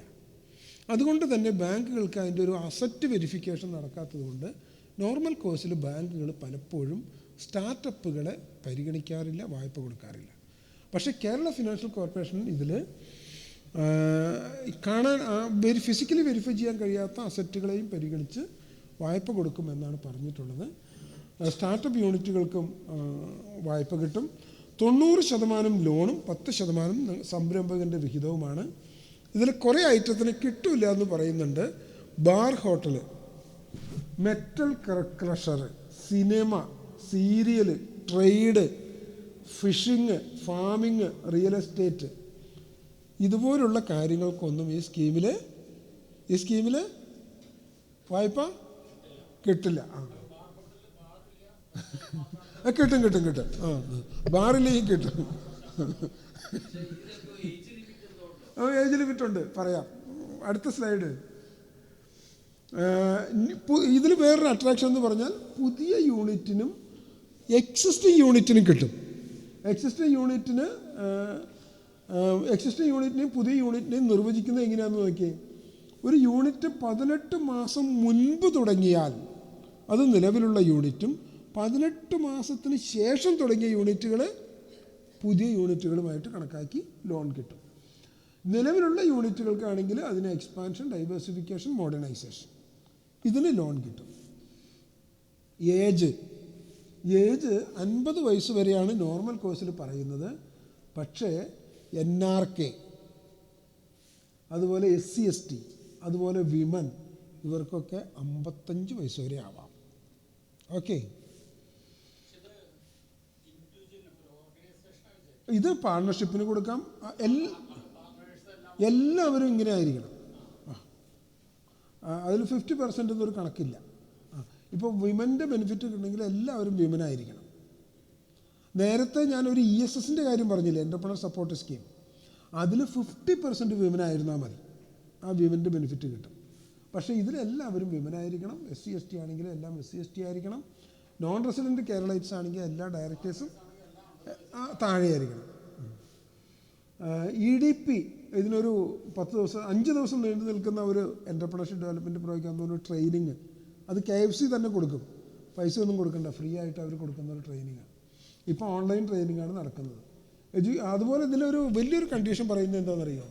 സിബിൽ സ്കോർ 650 താഴാനേ പാടില്ല. 650 താഴെ സിബിൽ സ്കോറുള്ളവർ ആ വഴിക്ക് പോകണ്ട. ഇതാണ് ഒരു പ്രധാനപ്പെട്ട കാര്യം. അതുപോലെ എഡ്യൂക്കേഷൻ ക്വാളിഫിക്കേഷൻ ഒന്നുമില്ല. ഇതിന് കൊളാട്രൽ നിർബന്ധമാണ്. ഇതിന് സെക്യൂരിറ്റി കൊടുത്തേ പറ്റൂ. ഇതിന് CGT MSc കവറേജ് കിട്ടില്ല. ഞാൻ നേരത്തെ സൂചിപ്പിച്ചു 10 ലക്ഷം രൂപ വരെ കൊളാട്രൽ ഫ്രീ ആയിട്ട് മാത്രമേ കൊടുക്കാവൂ. 2 കോടി രൂപ വരെ വേണമെങ്കിൽ കൊളാട്രൽ ഫ്രീ ആയിട്ട് കൊടുക്കാം. പക്ഷേ അത് ബാങ്കിൻ്റെ ഡിസ്ക്രിപ്ഷനാണ്. അവരിത് എങ്ങനെ കൊടുക്കണമെന്നാണ് നിങ്ങൾ വിചാരിച്ചത്? ഇപ്പോൾ നിങ്ങൾ ഒരു 10 ലക്ഷം രൂപ അല്ലെങ്കിൽ 20 ലക്ഷം രൂപ ലോൺ എടുത്തു. നിങ്ങൾ തിരിച്ചടച്ചില്ല, ബാങ്കുകൾക്ക് അത് നഷ്ടം സംഭവിക്കുമോ? ഇല്ല. കാരണം എന്താ? ബാങ്കുകൾ ഒരു ക്രെഡിറ്റ് ഗ്യാരണ്ടി സ്കീമിൽ രജിസ്റ്റർ ചെയ്യും. ഒരു ക്രെഡിറ്റ് ഗ്യാരണ്ടി സ്കീമിൽ രജിസ്റ്റർ ചെയ്യുമ്പോൾ നമ്മൾ തിരിച്ചടച്ചില്ല എങ്കിൽ ആ തുക തിരിച്ചടയ്ക്കാനുള്ള ഗ്യാരണ്ടി സെൻട്രൽ ഗവൺമെൻറ് ഏറ്റെടുക്കും. ഈ ക്രെഡിറ്റ് ഗ്യാരണ്ടി നൽകുന്നത് സിഡ്ബി എന്ന് പറയുന്ന ഒരു സ്ഥാപനമാണ്. ഇന്ന് രാവിലെ സിഡ്ബിയെക്കുറിച്ച് പറഞ്ഞു, small industries development bank of India. അവരും സെൻട്രൽ ഗവൺമെൻറ്റും ചേർന്നിട്ട് ഒരു ഫണ്ട് പൂൾ ചെയ്ത് ഉണ്ടാക്കിയിട്ടുണ്ട്, credit guarantee trust fund for MSMEs എന്ന് പറഞ്ഞിട്ട്. അപ്പോൾ അതുപയോഗിച്ചിട്ടാണ് ഈ ബാങ്കുകൾ വായ്പ കൊടുക്കുന്നത്. ബാങ്കുകളെ സംബന്ധിച്ച് യാതൊരു നഷ്ടവും വരാനില്ല. 85% വരെ, 85% വരെ എന്ന് പറഞ്ഞാൽ ലോൺ തുകയുടെ 85% വരെ, അതിൻ്റെ പലിശ, അതിൻ്റെ പിഴപ്പലിശ, ഇത്രയും കാര്യങ്ങൾ ഈ ട്രസ്റ്റ് ബോർഡ് റീഇംബേഴ്സ് ചെയ്ത് കൊടുക്കും. അപ്പോൾ ബാങ്കിനെ സംബന്ധിച്ച് നമുക്ക് കൊളാട്രൽ സെക്യൂരിറ്റി ഇല്ലാതെ ലോൺ തന്നു എന്ന് കരുതി ഒരു പൈസയും നഷ്ടം വരാൻ പോകുന്നില്ല. 85% വരെ റീഇംബേഴ്സ് ചെയ്ത് കൊടുക്കും. പിന്നെ പല സ്കീമുകൾക്കും നമ്മുടെ ഒരു ഷെയർ എന്ന് പറയുന്ന 20% വരെയൊക്കെ ഉണ്ടാവും. അപ്പോൾ ഏതാണ്ട് 105%. പിന്നെ സബ്സിഡി കിട്ടുന്ന സ്കീമുകളുണ്ടെങ്കിൽ അതും കൂടി വരും. അപ്പോൾ അങ്ങനെ നോക്കുമ്പോൾ ബാങ്കുകൾക്ക് അതിൽ നഷ്ടമൊന്നും വരാനില്ല. പിന്നെ ഇത് പ്രകാരം ലോൺ പ്രത്യേക സബ്സിഡി ഒന്നും പറയുന്നില്ല. പക്ഷേ ESS പ്രകാരമുള്ള, ഞാൻ നേരത്തെ സൂചിപ്പിച്ച എൻ്റർപ്രണർ സപ്പോർട്ട് സ്കീം പ്രകാരമുള്ള സബ്സിഡിക്ക് ഇതിന് എലിജിബിലിറ്റി ഉണ്ട്. ഓൺലൈൻ KFC.org എന്ന് പറയുന്ന സൈറ്റിൽ കയറി കഴിഞ്ഞാൽ നിങ്ങൾക്ക് ഒരു ആപ്ലിക്കേഷൻ, ഒരു എൻക്വയറി രജിസ്റ്റർ ചെയ്യാം. എൻക്വയറി രജിസ്റ്റർ ചെയ്ത് കഴിഞ്ഞാൽ നോർമൽ കോഴ്സിൽ ഇതിൻ്റെ branch manager, concerned branch manager നിങ്ങളെ കോണ്ടാക്ട് ചെയ്യും. അപ്പോൾ നിങ്ങൾ അതിനാവശ്യമായിട്ടുള്ള ഡീറ്റെയിൽസ് എല്ലാം പ്രൊവൈഡ് ചെയ്താൽ മതി. ഇത് കഴിഞ്ഞ വർഷം മുതൽ വളരെ ഫലപ്രദമായിട്ട് നടപ്പാക്കി വരുന്ന ഒരു നല്ല സ്കീമാണ്. നിങ്ങൾ ഉദ്ദേശിക്കുന്ന ഒരു ബിസിനസ്, ഒരു ഇൻഡസ്ട്രി 10 ലക്ഷം രൂപയിൽ താഴെ പ്രോജക്റ്റ് കോസ്റ്റ് വരുന്നതാണ് എങ്കിൽ നിങ്ങൾക്ക് നന്നായിട്ട് ആശ്രയിക്കാവുന്ന നല്ലൊരു പദ്ധതിയാണ്. ഇതിൻ്റെ അട്രാക്ഷൻ എന്താണെന്ന് വെച്ചാൽ, ഇതിൽ ജോബ് വർക്ക്, ഫോട്ടോസ്റ്റാറ്റ് വരെ ഇതിൽ തുടങ്ങാം, DTP സെൻറ്റർ വരെ ചെയ്യാമെന്നും പറഞ്ഞുകൊണ്ട് ഉത്തരവ് വന്നിട്ടുണ്ട്. എല്ലാ മാനുഫാക്ചറിങ് ഇൻഡസ്ട്രീസും ജോബ് വർക്കും സർവീസും എലിജിബിളാണ്. പക്ഷേ താങ്കളുടെ ട്രേഡ് എലിജിബിൾ അല്ല. സ്പെഷ്യൽ കാറ്റഗറിക്ക് 40% സബ്സിഡി പരമാവധി 4 ലക്ഷം രൂപ വരെ കിട്ടുന്നു. സ്പെഷ്യൽ കാറ്റഗറി എന്ന് പറയുന്നത് വിമൻ, SC/ST, യങ്, അത്രയും ആൾക്കാർ സ്പെഷ്യൽ കാറ്റഗറിയാണ്. അവർക്ക് 40 ലക്ഷം രൂപ വരെ കിട്ടും. ജനറൽ കാറ്റഗറി ആണെങ്കിൽ 30% സബ്സിഡി, പരമാവധി 3 ലക്ഷം രൂപ. ബാങ്ക് ലോൺ എടുക്കുന്നവർക്ക് മാത്രമേ ഈ സബ്സിഡി കിട്ടുള്ളൂ. നിങ്ങൾ ഒരു 10 ലക്ഷം രൂപയുടെ ഒരു പ്രോജക്റ്റ് പ്ലാൻ ചെയ്യുകയാണെന്ന് നോക്കിയാൽ ഈ സ്കീം വളരെ ബെറ്ററാണ്. എന്ന് പറഞ്ഞാൽ 4 ലക്ഷം രൂപ നിങ്ങൾ ലോണായിട്ട് എടുത്താൽ മതി. 4 ലക്ഷം രൂപയെ ലോൺ ബാധ്യത നിങ്ങൾക്ക് വരുള്ളൂ. 4 ലക്ഷം രൂപ സർക്കാരിൻ്റെ സബ്സിഡി കിട്ടും, 8 ലക്ഷം രൂപ. പിന്നെ 2 ലക്ഷം രൂപ നിങ്ങൾ കൊണ്ടുവരണം, 10 ലക്ഷം രൂപ. ശരിക്കും ആ ഒരു 10 ലക്ഷം രൂപയുടെ പ്രോജക്റ്റ് 4 ലക്ഷം രൂപയുടെ ബാങ്ക് ബാധ്യതയിൽ പുതുതായി തുടങ്ങുന്ന ഒരു സംരംഭകനെ സംബന്ധിച്ച് നല്ല ഒരു ആശ്വാസം നൽകുന്ന കാര്യമാണ്. ആ ബാങ്ക് ബാധ്യത വളരെ കുറച്ചുകൊണ്ട് നമുക്ക് മുന്നോട്ട് പോകാൻ കഴിയും. നിങ്ങൾക്കറിയാലോ, ഈ തുടക്കക്കാരായിട്ടുള്ള ആൾക്കാർക്ക് ആദ്യത്തെ വർഷങ്ങളിലുള്ള ടേൺ ഓവർ എന്ന് പറയുന്നത് വളരെ വളരെ കുറവായിരിക്കും. അപ്പോൾ റീപേയ്മെൻറ്റിനും വലിയ ബുദ്ധിമുട്ടായിരിക്കും. നമ്മുടെ സംരംഭങ്ങൾ പരാജയപ്പെടുന്ന ഒരു ഘട്ടമെന്ന് പറയുന്നത് ആദ്യത്തെ 2-3 വർഷത്തിനുള്ളിലാണ്. അപ്പോൾ ആ ഒരു സമയത്ത് പിടിച്ചു നിൽക്കാൻ കഴിയുക എന്ന് പറയുന്നത് വളരെ ഇമ്പോർട്ടൻ്റാണ്. അപ്പോൾ അതുകൊണ്ട് തന്നെ ഈ സ്കീം വളരെ നല്ലതാണ്. 10 ലക്ഷം രൂപയിൽ തുടങ്ങാവുന്ന സ്കീമുകൾ തുടങ്ങാം.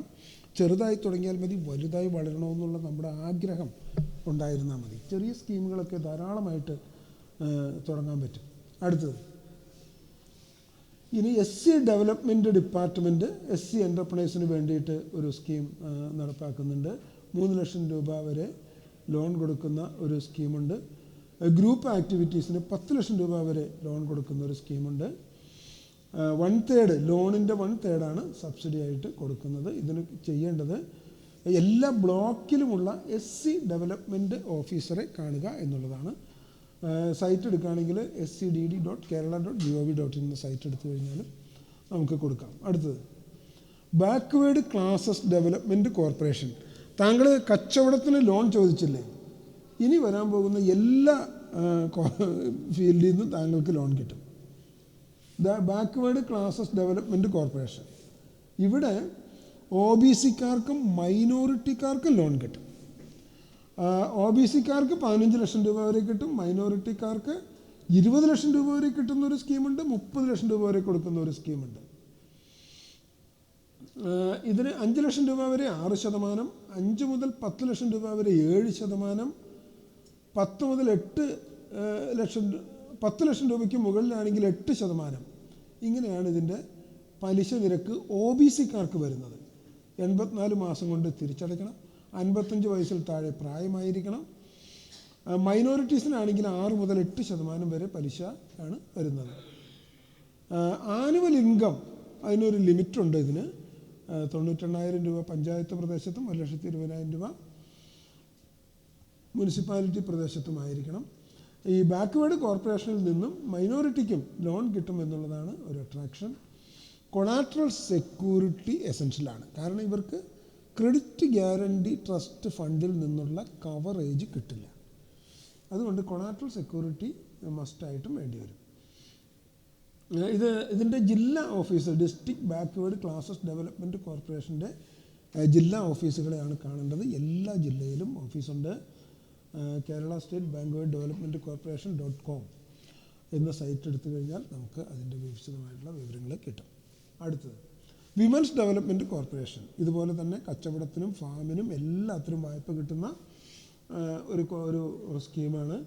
മാക്സിമം 20 ലക്ഷം രൂപ വരെ മൈനോറിറ്റിയിൽപ്പെട്ട വനിതകൾക്കും 10 ലക്ഷം രൂപ വരെ OBC-യിൽപ്പെട്ട വനിതകൾക്കും വായ്പയായിട്ട് കിട്ടും.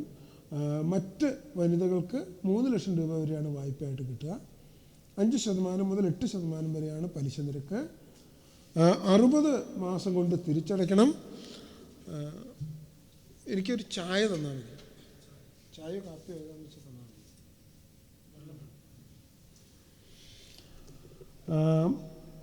Women, minority women can also avail loan. Collateral security, ഇതിനും കൊളാട്രൽ സെക്യൂരിറ്റി വേണം. ഇതിൻ്റെ റീജിയണൽ വിമൻസ് ഡെവലപ്മെൻറ്റ് കോർപ്പറേഷൻ ഓഫീസുകൾ എല്ലാ ജില്ലയിലും ഇതിന് ഓഫീസില്ല. ഈ സൈറ്റ് എടുത്തു കഴിഞ്ഞാൽ നമുക്ക് ഏതൊക്കെ ഓഫീസുകളാണ് എന്ന് കൃത്യമായിട്ട് മനസ്സിലാക്കാൻ പറ്റും. Minority development finance corporation Calicut ആസ്ഥാനമായിട്ട് പ്രവർത്തിക്കുന്ന ഒരു സ്ഥാപനമാണ്. അവിടെ മൈനോറിറ്റീസിന് മാത്രമേ ഇതിൽ നിന്ന് ലോൺ കിട്ടുള്ളൂ. ഇത് ക്രെഡിറ്റ് ലൈൻ 1 പ്രകാരം 20 ലക്ഷം, ക്രെഡിറ്റ് ലൈൻ 2 പ്രകാരം 30 ലക്ഷം ഇങ്ങനെ വായ്പയായിട്ട് കിട്ടും. ഇൻട്രസ്റ്റ് 6% മുതൽ 8% വരെയാണ്. നോൺ റെസിഡൻറ്റ് ഇന്ത്യൻസിന് 5% പലിശയ്ക്ക് ലോൺ കിട്ടും. റീപേയ്മെൻറ്റ് പീരീഡ് എന്ന് പറയുന്നത് 60 മുതൽ 85 മാസം വരെയാണ്. ഏജ് 18-നും 58-നും ഇടയ്ക്ക് ആയിരിക്കണം. ആനുവൽ ഇൻകം ലിമിറ്റ് എന്ന് പറയുന്നത് 81,000-ഉം 1,03,000-ഉമാണ്. ക്രെഡിറ്റ് ലൈൻ 2 പ്രകാരം 20 ലക്ഷം രൂപ വരെ എടുക്കുന്നതിന് 6 ലക്ഷം രൂപ വരെ വാർഷിക വരുമാനമാകാം. ഇതിനും കൊളാട്രൽ സെക്യൂരിറ്റി നിർബന്ധമാണ്. ഇതിന് സ്റ്റേറ്റ് ഓഫീസാണ് ഉള്ളത്, കാലിക്കറ്റ്.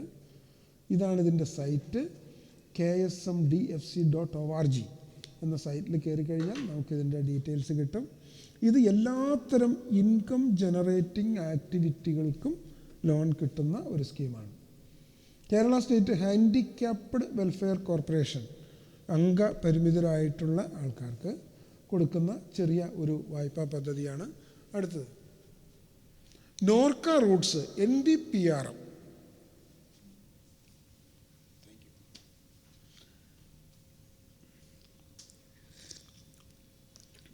ഈ നോർക്ക റൂട്ട്സിൻ്റെ കാര്യങ്ങൾ മിക്കവാറും നിങ്ങൾക്കൊക്കെ അറിയാമെന്ന് ഞാൻ വിചാരിക്കുന്നു.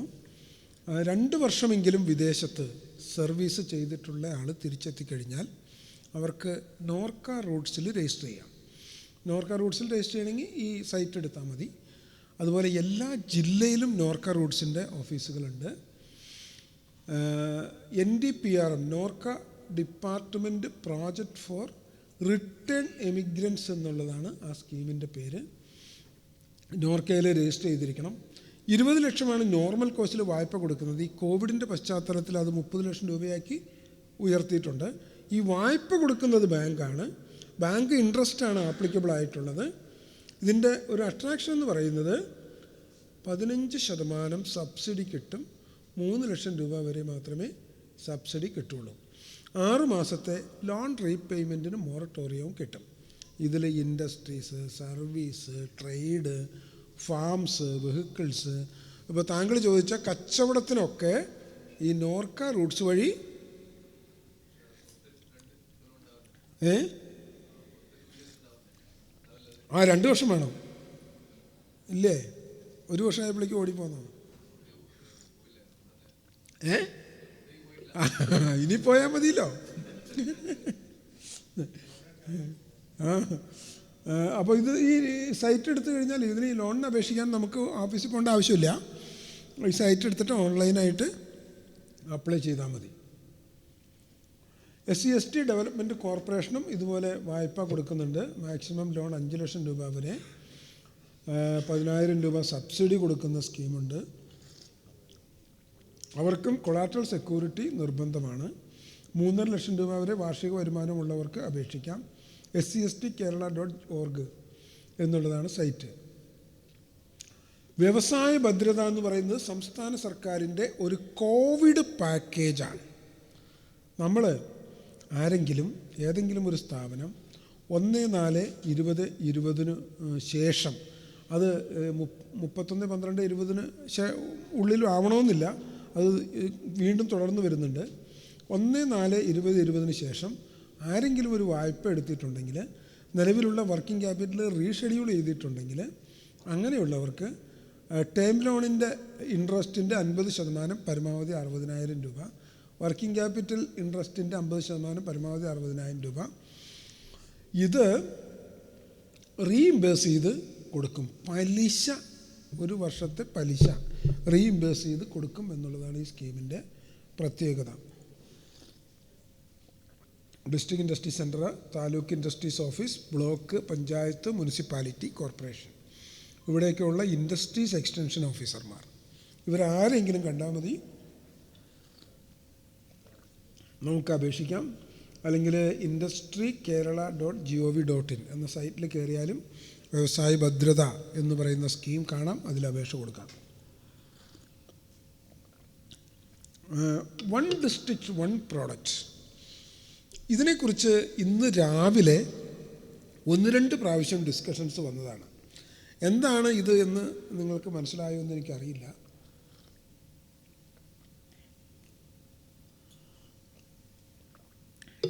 ഇത് കാർഷിക ഭക്ഷ്യ സംരംഭങ്ങളെ പ്രോത്സാഹിപ്പിക്കുന്നതിന് വേണ്ടിയിട്ട് കേന്ദ്ര സർക്കാർ പ്രഖ്യാപിച്ചൊരു സ്കീമാണ്. ഇതിൻ്റെ ഫണ്ട് വഹിക്കുന്നത് കേന്ദ്രം സംസ്ഥാനവും 6:4 എന്ന അനുപാതത്തിലാണ്. ഇത് ഗ്രാൻഡാണ് സർക്കാർ കൊടുക്കുന്നത്. PMFME നിങ്ങൾ കേട്ടിട്ടുണ്ടാവും. PMFME എന്ന് 2-3 പ്രാവശ്യം രാവിലത്തെ ഡിസ്കഷനിലൊക്കെ വന്നതാണ്. എന്താണ് PMFME? PMFME എന്ന് പറയുന്നത് കഴിഞ്ഞ വർഷമാണത് പ്രഖ്യാപിച്ചത്. പക്ഷേ കഴിഞ്ഞ വർഷമൊന്നും നടപ്പാക്കിയില്ല. ഈ വർഷം തുടങ്ങിയാണ് നടപ്പാക്കി വരുന്നത്.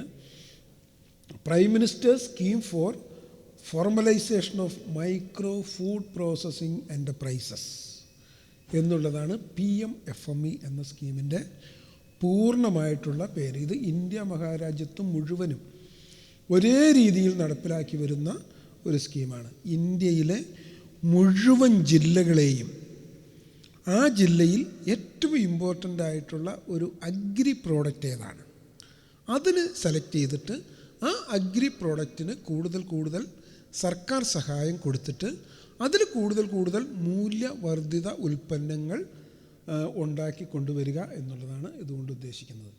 ഇത് കഴിഞ്ഞ വർഷം മുതൽ 2025 മാർച്ച് 31 വരെ നിലവിലുള്ള ഒരു സ്കീമാണ്. 10,000 കോടി രൂപ സെൻട്രൽ ഗവൺമെൻറ് ഈ പ്രോജക്റ്റിനായിട്ട് മാറ്റിവെച്ചിട്ടുണ്ട്. 1 district 1 product.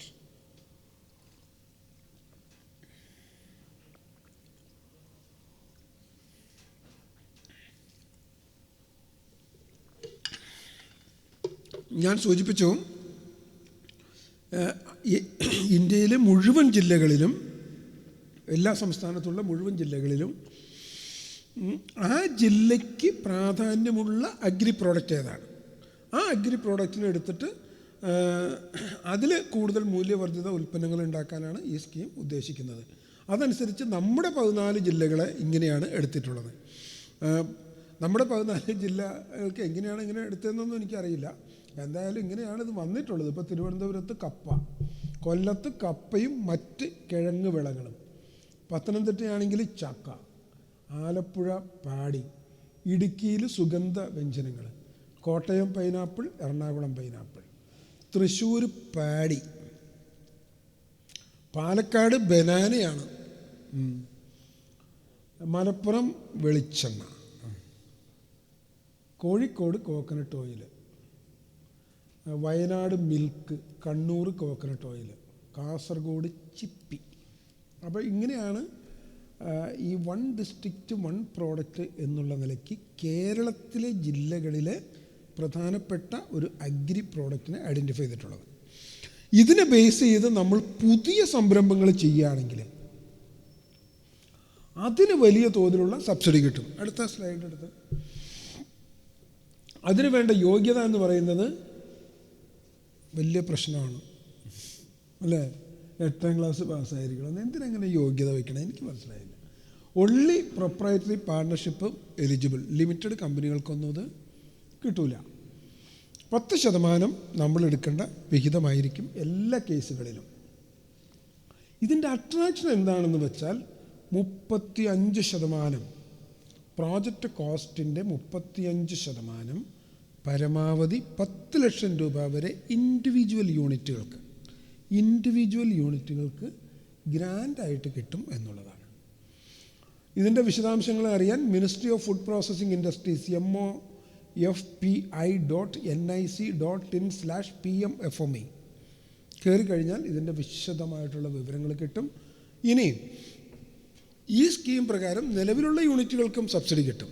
നിലവിലുള്ള യൂണിറ്റുകൾ ഏതെങ്കിലും രീതിയിലുള്ള എക്സ്പാൻഷൻ നടത്തുകയാണെങ്കിൽ അവർക്കും കിട്ടും. ഇതേ റേറ്റിൽ തന്നെ കിട്ടും. അവർക്ക് ഈ 1 ഡിസ്ട്രിക്റ്റ് 1 പ്രോഡക്റ്റ് എന്ന ലിസ്റ്റിൽ വരണ സംരംഭം തന്നെ ആയിരിക്കണമെന്ന് നിർബന്ധമില്ല.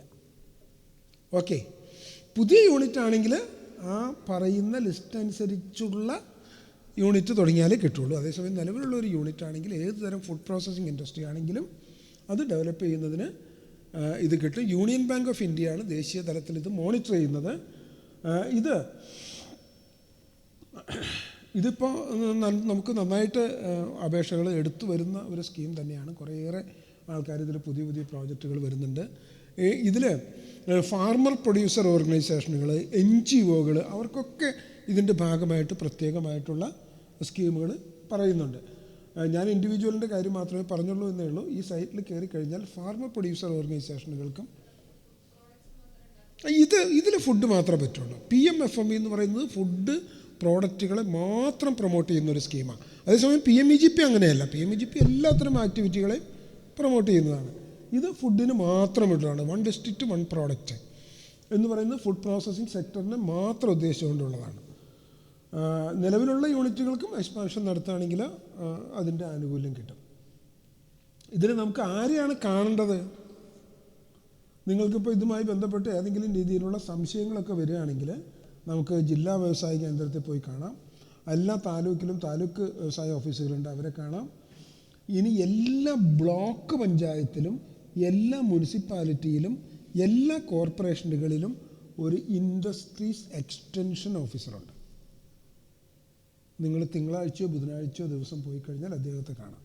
അദ്ദേഹത്തെ കണ്ടാലും നമുക്ക് ഈ സ്കീം പ്രകാരമുള്ള അപേക്ഷ സമർപ്പിക്കാനുള്ള കൂടുതൽ ഡയറക്ഷൻസ് കിട്ടും. ഈ സൈറ്റിൽ കയറിയിട്ട് ഇതെടുത്താലും നിങ്ങൾക്ക് കൂടുതൽ ഇത് ചെയ്യാൻ പറ്റും. ഇപ്പോൾ നിങ്ങൾ പല രീതിയിലുള്ള ബിസിനസ്സുകളും പ്ലാൻ ചെയ്തുകൊണ്ട് ഇരിക്കുന്നുണ്ടാകും. പുതിയ ആൾക്കാരെ സംബന്ധിച്ച് പുതിയ ഒരു പ്രോഡക്റ്റുമായിട്ട് വരികയാണെങ്കിൽ ഈ ലിസ്റ്റിൽ വരുന്ന പ്രോഡക്റ്റ് ആണെങ്കിൽ അതിന് വലിയ പരിഗണന കിട്ടും. എന്താ വെച്ചാൽ ഇതിന് ഏജ് ലിമിറ്റൊന്നും പറയുന്നില്ല. അതെ, കമ്പനീസ് പറ്റില്ല, LLP പറ്റില്ല എന്ന് പറയുന്നുണ്ട്. പ്രൊപ്രൈറ്ററി പാർട്ണർഷിപ്പ് മാത്രമേ പറ്റുള്ളൂ എന്ന് പറയുന്നത്. മറ്റേ അവർക്ക് വേണമെങ്കിലേ ഈ ഫാർമർ പ്രൊഡ്യൂസർ കമ്പനികൾക്കൊക്കെ ഇതിൽ പറ്റും. അടുത്തത് IT റിലേറ്റഡ് ആയിട്ടുള്ള കുറേയേറെ സംരംഭങ്ങൾ നടത്തുന്ന ആൾക്കാർ നമുക്കുണ്ട്. അതിന് സബ്സിഡി വല്ലതും കിട്ടുമോ? സബ്സിഡി കിട്ടും. ആ സബ്സിഡി കൊടുക്കുന്ന സ്കീമിൻ്റെ പേരാണ് സ്റ്റാൻഡേർഡ് ഇൻവെസ്റ്റ്മെൻറ്റ് സബ്സിഡി. ഇത് കേരള IT മിഷൻ ഇംപ്ലിമെൻ്റ് ചെയ്യുന്ന ഒരു സ്കീമാണ്. സത്യം പറഞ്ഞാൽ ഈ സ്കീമിനെ കുറിച്ച് പല ആൾക്കാർക്കും അറിയില്ല. മിക്കവാറും ഇത് അധികം പേര് മേടിക്കാറില്ല. കഴിഞ്ഞ കൊച്ചിയിൽ വെച്ച് ഞാൻ നടത്തിയൊരു മീറ്റിങ്ങിൻ്റെ ഞാൻ ഇത് പറഞ്ഞിരുന്നു. അതിൽ ഒരാൾ പിന്നീട് സംശയവുമായിട്ട് വരികയും അദ്ദേഹം ആ അപേക്ഷ കൊടുക്കാൻ തീരുമാനിക്കുകയും ചെയ്തിട്ടുണ്ട്. അത് CIEയുടെ ഒരു നേട്ടമാണ്. അയാളുടെ ഫോൺ നമ്പറൊക്കെ എൻ്റെ കയ്യിലുണ്ട്. അയാൾ ചോദിച്ചു ഇങ്ങനെ ഇതിനൊക്കെ കിട്ടുമെന്ന് എനിക്ക് അറിയില്ലായിരുന്നു എന്ന് പറഞ്ഞു. അപ്പോൾ ഇതിൽ ഇൻവെസ്റ്റ്മെൻറ്റിന് ബേസ് ചെയ്തിട്ടാണ് ഈ സബ്സിഡി കൊടുക്കുന്നത്. അതിൻ്റെ ബിൽഡിങ്, അതിൻ്റെ ഫർണിഷിങ്, അതിൻ്റെ interior work, electrification investment, hardware, software, മറ്റ് പ്ലാന്റ് ആൻഡ് മെഷീനറിയൊക്കെ വരുന്നുണ്ടെങ്കിൽ ഇത്ര ഐറ്റംസ്. ഇതിനെല്ലാത്തിനും സബ്സിഡി കിട്ടും. ഇനി സബ്സിഡി റേറ്റ് എത്രയാണ് എന്ന് നോക്കാം. അടുത്ത സ്ലൈഡ്. ഈ എറണാകുളം തിരുവനന്തപുരത്തും ഉള്ളവർക്ക് കുറച്ച് കാശേ കൊടുക്കുകയുള്ളൂ. അവർക്ക് അവരുടെ ഫിക്സഡ് ഇൻവെസ്റ്റ്മെൻറ്റിൻ്റെ 30% പരമാവധി 15 ലക്ഷം രൂപ വരെ മാത്രമേ കൊടുക്കുകയുള്ളൂ എറണാകുളംകാർക്കും തിരുവനന്തപുരംകാർക്കും. ബാക്കി ഇപ്പോൾ ഇടുക്കി വയനാട് ഡിസ്ട്രിക്റ്റിലുള്ളവർക്കാണെങ്കിൽ 50% വരെ കൊടുക്കും, പരമാവധി 25 ലക്ഷം രൂപ വരെ. മറ്റ് ജില്ലയിലുള്ള എല്ലാവർക്കും കൊടുക്കുന്നത് 40%, പരമാവധി 25 ലക്ഷം രൂപ വരെ. അപ്പോൾ കാലിക്കറ്റുകാർക്കൊക്കെ IT ബേസ്ഡ് ആയിട്ടുള്ള യൂണിറ്റുകൾക്ക് അവരുടെ ഇൻവെസ്റ്റ്മെൻറ്റിൻ്റെ 40%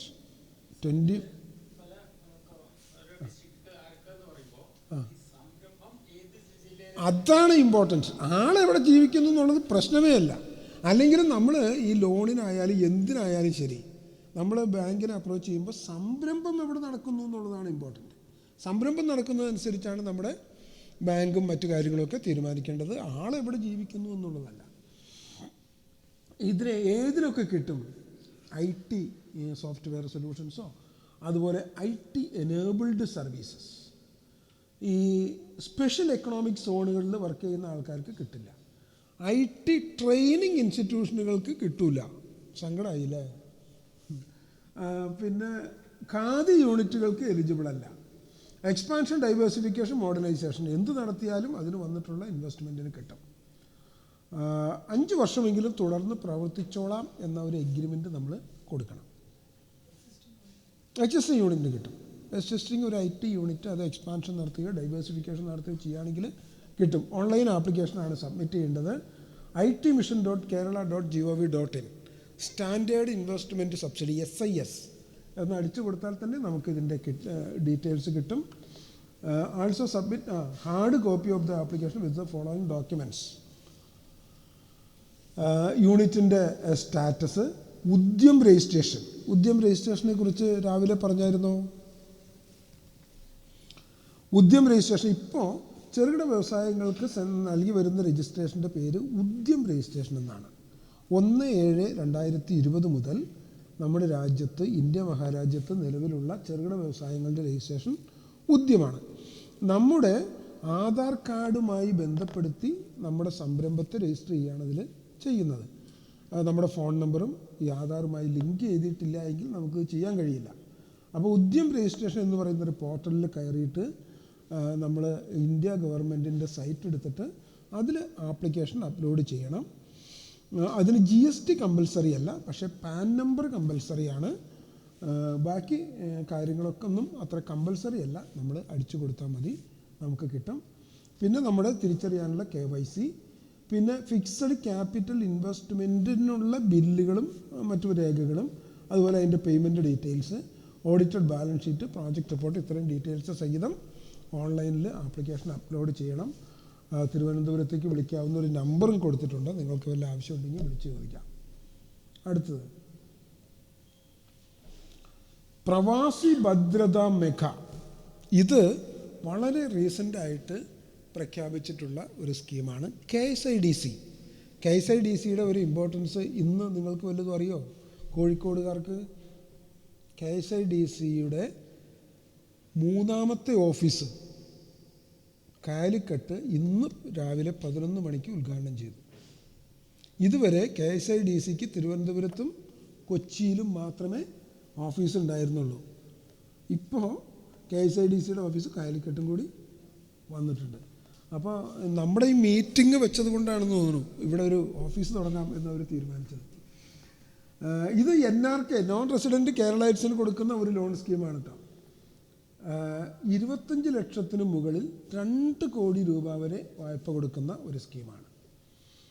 ഇതിൻ്റെ ഒരു പ്രത്യേകത എന്ന് പറഞ്ഞാൽ 50% ലോണും 50% നിങ്ങളുടെ ഷെയറുമാണ്. 50% ലോണുള്ളൂ. എല്ലാ MSME ആക്ടിവിറ്റികൾക്കും ഇത് കിട്ടും.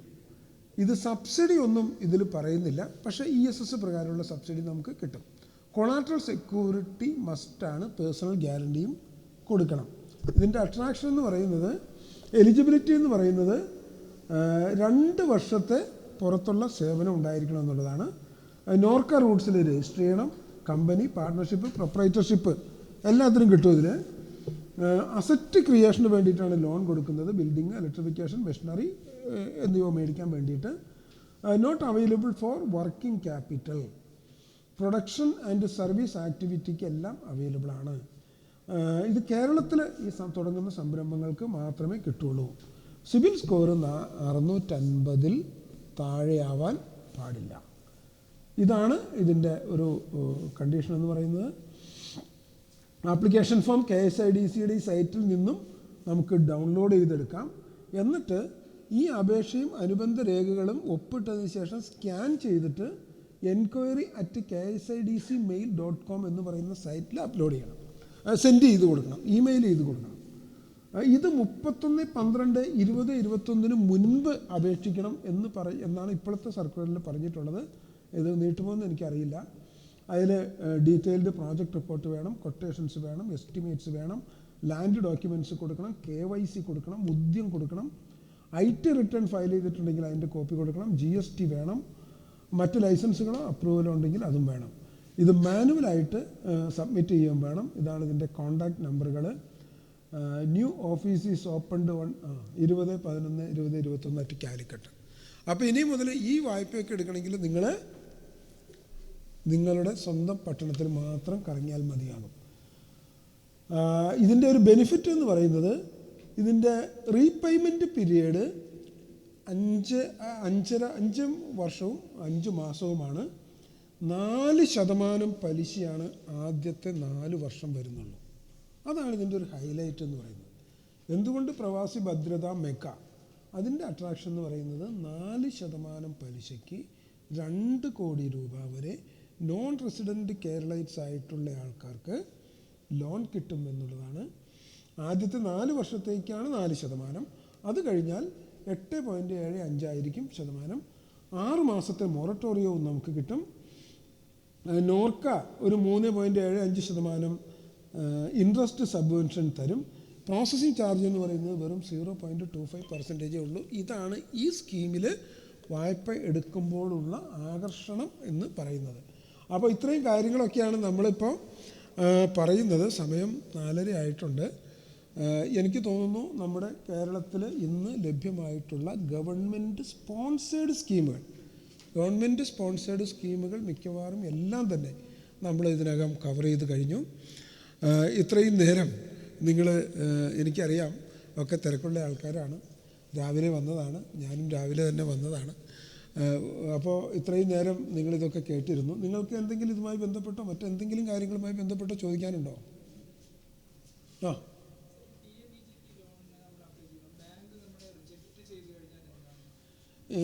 ഇതിലൊരു കാര്യം ഇപ്പം ഇതിൽ ഞാൻ പറയട്ടെ, ഈ ബാങ്കുകൾക്ക് പലപ്പോഴും ലോൺ എങ്ങനെ കൊടുക്കാതിരിക്കാമെന്നാണ് ചിന്തിക്കുന്നത്. ശ്രദ്ധിച്ചിട്ടുണ്ടോ? പല ബാങ്കുകളുടെയും അപ്രോച്ച് ഒരിക്കലും പോസിറ്റീവല്ല. കഴിഞ്ഞ ദിവസം പ്രധാനമന്ത്രിയല്ലേ പറഞ്ഞത്, നമ്മുടെ മുമ്പിൽ വരുന്ന കസ്റ്റമേഴ്സിനെ അപേക്ഷകരായിട്ടല്ല കാണേണ്ടത്, സ്റ്റേക്ക് ഹോൾഡേഴ്സായിട്ടാണ് നമ്മുടെ ഷെയർ ഹോൾഡർമാരായി കാണണം എന്നൊക്കെ പറയും. പക്ഷേ ബാങ്കിലേക്ക് ചെന്ന് കഴിഞ്ഞാൽ അവർ ഇല്ലാത്ത എക്സ്ക്യൂസസ് ഒക്കെ എടുത്തിടും. നമുക്കറിയാം, ഞാൻ ഈ ആലപ്പുഴ ജോലി ചെയ്യുമ്പോഴേ ഒരു ലേഡി ബാങ്കിൽ നിന്ന് തിരിച്ച് കിട്ടിയ ഒരു അപേക്ഷ വന്നിരിക്കുക. അതിൽ പറഞ്ഞിട്ടുള്ള റീസൺ എന്താണെന്നറിയോ? Party has not respond till date എന്ന്. അപ്പോൾ അവർ ആഫീസിൽ കയറി ഇറങ്ങി അവസാനം അവരുടെ കയ്യിൽ തിരിച്ച് കൊടുത്തു വിട്ടേക്കുക. എന്നിട്ട് അതിൽ എഴുതിയിരിക്കുന്ന റീസണാണ്. ചില ബാങ്കുകൾ എഴുതുന്ന റീസൺ എന്താണെന്നറിയോ? സർവീസ് ഏരിയയിൽ വരില്ല. സർവീസ് ഏരിയ ഒക്കെ ഇല്ലാണ്ടായിട്ട് കാലം എത്രയായി? സർവീസ് ഏരിയ എന്ന് പറയുന്നത് പണ്ട് ഒരാൾ ഒരു ബ്രാഞ്ചിൽ നിന്ന് വായ്പ എടുക്കും, അടുത്ത ബാങ്കിൻ്റെ ബ്രാഞ്ചിൽ പോയി വീണ്ടും എടുക്കും. ഇങ്ങനെയുള്ള സ്ഥിതി ഉണ്ടായിരുന്നു. ഇന്നിപ്പോൾ എന്തെങ്കിലും നടക്കുമോ നമ്മുടെ? അപ്പോൾ ഇപ്പോഴും ഈ ബാങ്കുകൾ റിജക്റ്റ് ചെയ്യാൻ ഓരോ കാരണങ്ങൾ ചോദിച്ചുകൊണ്ടേയിരിക്കും. താങ്കൾ ചോദിച്ചുകൊണ്ട് പറയുകയാണ്, കേരളത്തിൽ ഏതാണ്ട് 5000 ചില്ലാനും പേര് അപേക്ഷിക്കുന്നുണ്ട് PMGPയിൽ. 2500 2600 പേർക്കേ കൊടുക്കുന്നുള്ളൂ. അതിൻ്റെ അർത്ഥം 50% ആൾക്കാർക്ക് ലോൺ കിട്ടുന്നില്ല. അത് ഞാൻ ഒരിക്കൽ മാതൃഭൂമിയിൽ ഒരു ലേഖനം എഴുതിയിരുന്നു. ബാങ്കുകൾ വായ്പ കൊടുക്കാൻ വിമുഖത എന്നൊക്കെ പറഞ്ഞുകൊണ്ട്. പിറ്റേ ദിവസം തന്നെ എനിക്കൊരു മെമ്മോ കിട്ടി. പിന്നെ ഞാൻ ആ വഴിക്ക് പോയിട്ടില്ല. പക്ഷേ എനിക്കറിയാമായിരുന്നു. ഇപ്പം ഞാനത് ആർഗ്യൂ ചെയ്ത് തന്നെ എഴുതിയത്, ഇതൊരു വായ്പ റിജക്റ്റ് ചെയ്യാൻ പാടില്ല എന്ന് പറഞ്ഞുകൊണ്ട്. SBI ഒക്കെയാണ് ഏറ്റവും കൂടുതൽ വായ്പ റിജക്റ്റ് ചെയ്യുന്നത്. കഷ്ടമാണ് കാര്യങ്ങൾ. അതാണ് ഈ ഒന്നിൻ്റെയും റിജക്റ്റ് ചെയ്യാൻ പാടില്ല എന്നൊരു റൂളില്ല.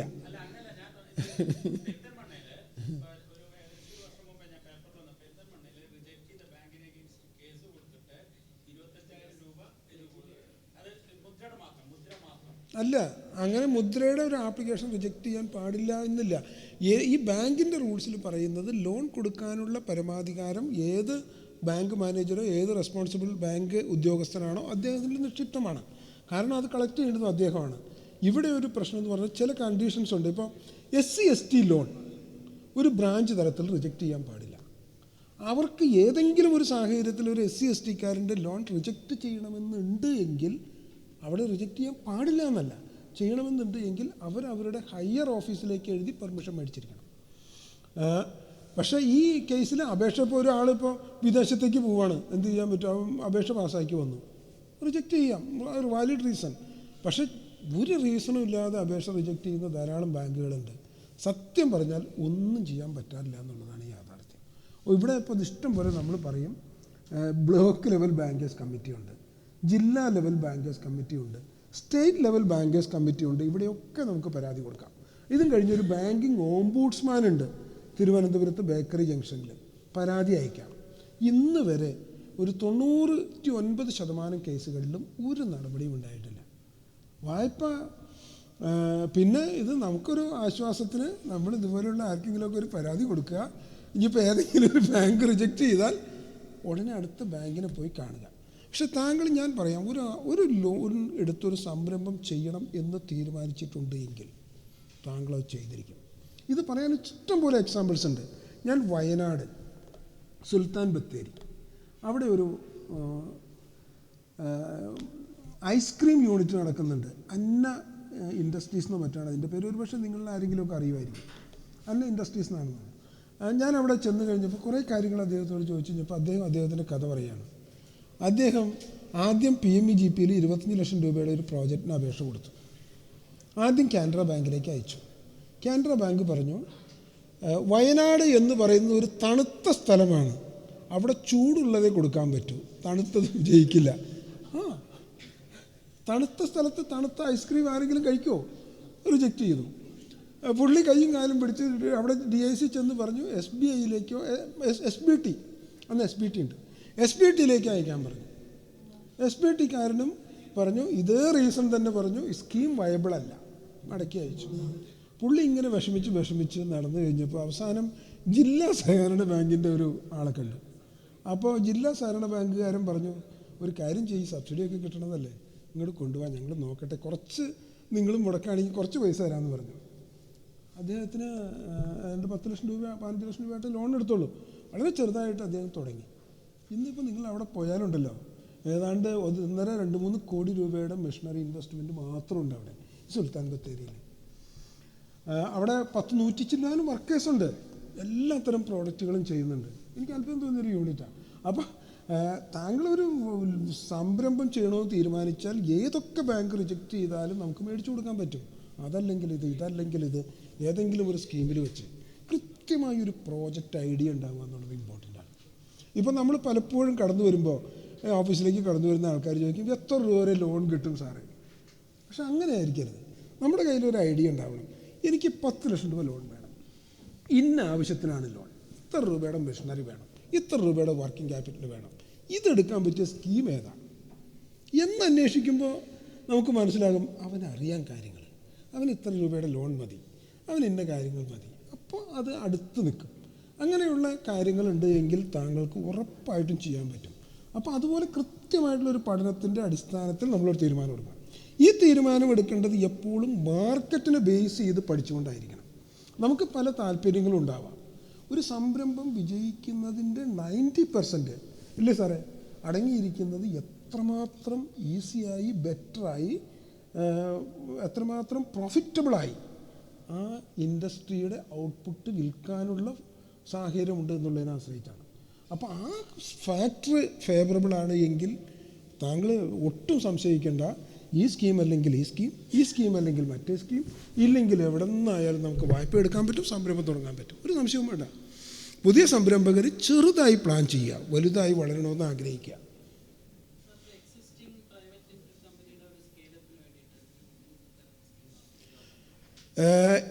ഈ സ്കെയിലപ്പ് എന്ന് പറയുമ്പോൾ എക്സിസ്റ്റിംഗ് പ്രൈവറ്റ് ലിമിറ്റഡ് കമ്പനി ആണെങ്കിലും അതിൽ ഏതെങ്കിലും രീതിയിലുള്ള ഫിക്സഡ് ഇൻവെസ്റ്റ്മെൻറ്റ് വരുന്നുണ്ടോ?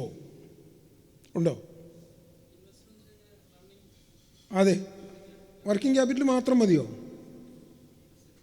അല്ല, ഇപ്പോൾ നമ്മൾ ഒരു ലോൺ വേണമെന്ന് പറയുമ്പോൾ എന്തിനാണ് ലോൺ? ആ എക്സ്പാൻഷൻ എന്ന് പറയുമ്പോൾ അത് മെഷീൻ മേടിക്കാനാണോ, കെട്ടിടം ഉണ്ടാക്കാനാണോ, അല്ലെങ്കിൽ വർക്കിംഗ് ക്യാപിറ്റലിനാണോ? ഈ മെഷീനറിയും കെട്ടിടവും വർക്കിംഗ് ക്യാപിറ്റലും എല്ലാം ചേർന്നതാണ് എങ്കിൽ സബ്സിഡിയോട് കൂടിയുള്ള ലോണുകൾ കിട്ടും.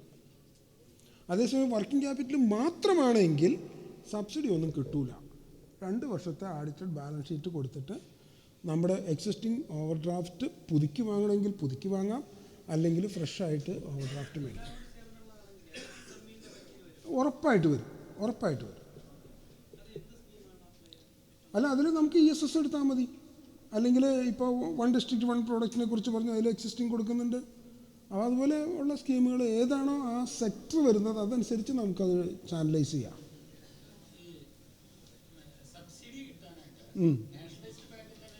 ഒരു കണ്ടീഷനും ഇല്ല. അങ്ങനെ ഒരു സ്കീമിലും ഒരിടത്തും പറയുന്നില്ല. കോപ്പറേറ്റീവ് സെക്ടറിൽ നിന്ന് എടുത്താലും നമുക്ക് എല്ലാ കേസിലും ലോൺ കിട്ടും. ഈ PMEGPക്ക് കോപ്പറേറ്റീവ് സെക്ടറിലേക്ക് സെൻഡ് ചെയ്യാൻ കുറച്ച് ബുദ്ധിമുട്ടുണ്ട്. പക്ഷേ അത് എലിജിബിൾ ആണെന്ന് പറയുന്നുണ്ടെങ്കിലും അതിലേക്ക് അയക്കാൻ പറ്റുന്നില്ല എന്നുള്ള യാഥാർത്ഥ്യമാണ്.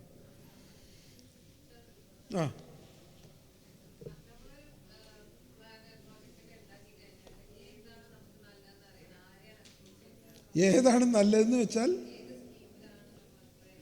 അത് ഒന്നാമത് നമ്മുടെ ആ പ്രോജക്റ്റ് കോസ്റ്റ് എത്ര രൂപ വരും എന്നുള്ളതനുസരിച്ചാണ് ഏത് സ്കീമിൽ നിന്നാണ് വായ്പ എടുക്കേണ്ടതെന്ന് ചെയ്യേണ്ടത്. അതുപോലെ തന്നെ ഇപ്പോൾ ഈ മാനുഫാക്ചറിങ് ആണോ, സർവീസാണോ, ട്രേഡാണോ? ഇപ്പോൾ ഞാൻ പറഞ്ഞു സർവീസ് എല്ലാത്തിനും സബ്സിഡി കൊടുക്കില്ല, ട്രേഡ് എല്ലാത്തിനും സബ്സിഡി കൊടുക്കില്ല. അങ്ങനെ വരുമ്പോൾ അത് കുറച്ച് റെസ്ട്രിക്റ്റഡ് ആണ്. ഇപ്പോൾ ഒരു സർവീസ് ഇൻഡസ്ട്രി ചെയ്യാൻ പോകുന്ന ആൾക്കാർ PMEGPയിൽ ചെയ്യുകയാണെങ്കിൽ വളരെ നല്ലതാണ്. കാരണം പ്രൊഡക്ഷൻ തുടങ്ങിക്കഴിഞ്ഞിട്ട് നമുക്ക് ESS പോലുള്ള സബ്സിഡി കിട്ടൂല. സബ്സിഡി പുതു സംരംഭകർ സബ്സിഡി എക്സ്പെക്റ്റ് ചെയ്ത് തന്നെ ബിസിനസ് ചെയ്യണമെന്ന് ഞാൻ പറയുള്ളൂ. കാരണം ആദ്യത്തെ വർഷങ്ങളിൽ റീപേയ്മെൻറ്റ് വളരെ ബുദ്ധിമുട്ടായിരിക്കും. അപ്പോൾ ആ സബ്സിഡി ഉണ്ടെങ്കിൽ അത് നമുക്ക് നല്ലൊരു ഷെൽട്ടറാണ്. ആ ആദ്യത്തെ 2-3 വർഷം കഴിഞ്ഞാൽ പിന്നെ മാർക്കറ്റിൽ നിന്ന് നമുക്ക് വരുമാനം കിട്ടും. അപ്പോഴേക്കും നമ്മുടെ ആൾക്കാർ എടുത്തോളാമെന്നും പറഞ്ഞുകൊണ്ട് വരുന്ന ഇഷ്ടം പോലെ ആൾക്കാരൊക്കെ ഉണ്ടാവും. അപ്പോൾ ആ സബ്സിഡി കിട്ടാവുന്ന സ്കീമുകളെ പരമാവധി പ്രയോജനപ്പെടുത്തുക. അപ്പോൾ ഒരു ബ്യൂട്ടി ക്ലിനിക്ക് തുടങ്ങണം, PMEGPയിൽ ചെയ്യാം ഈസി ആയിട്ട്. അതേസമയം ബ്യൂട്ടി ക്ലിനിക്ക് തുടങ്ങിയിട്ട് കയ്യിലുള്ള കാശ് മുടക്കിയോ എങ്ങനെയെങ്കിലും തുടങ്ങിയിട്ട് പിന്നീട് സബ്സിഡി മേടിക്കാമെന്ന് വെച്ചാൽ കിട്ടൂല. അതേസമയം ഒരു ഗാർമെൻറ്റ് യൂണിറ്റാണ് തുടങ്ങണമെന്ന് വയ്ക്കുക, റെഡിമെയ്ഡ് ഗാർമെൻറ്റൊക്കെ ഉണ്ടാക്കി വെക്കുന്ന യൂണിറ്റ് ആണെങ്കിൽ അവർ കയ്യിലുള്ള കാശ് മുടക്കി മേടിച്ചാൽ പിന്നീട് സബ്സിഡി കിട്ടും. അത് പ്രൊഡക്ഷനാണ്. അപ്പോൾ അങ്ങനെ ഏതാണോ നമ്മുടെ ആക്ടിവിറ്റി അതനുസരിച്ച് സ്കീമിൽ ഡിസൈൻ ചെയ്യുന്നതായിരിക്കും എപ്പോഴും നല്ലത്. ആ ആ IT മിഷന് സബ്സിഡിയാണ് പറഞ്ഞത്. ആ അതിപ്പോഴും നിലവിലുണ്ട്, ഉറപ്പായിട്ട് കിട്ടും. അതിലൊന്നും റെസ്ട്രിക്ഷനൊന്നുമില്ല, ഇപ്പോഴും നിലവിലുണ്ട്. IT മിഷൻ്റെ സൈറ്റ് എടുത്ത് നോക്കിയപ്പോൾ താങ്കൾക്ക് അപേക്ഷ അപ്ലോഡ് ചെയ്യാം. ആ അതാണ് ഞാൻ നേരത്തെ പറഞ്ഞത്. കൊളാട്രൽ നമ്മളൊരു കാറ് മേടിക്കണം, നമ്മൾ അതിന് എല്ലാ വർഷവും എന്ത് ചെയ്യും? ഇൻഷുറൻസ് എടുക്കും. എന്തിനാ അത്? ഈ കാറിന് എന്തെങ്കിലും പറ്റിക്കഴിഞ്ഞാൽ ഇവരിത് നികത്തി തരും, അതല്ലേ? അതുപോലെ ഒരു സ്കീമാണ് ഈ credit guarantee trust fund scheme എന്ന് പറയുന്നത്.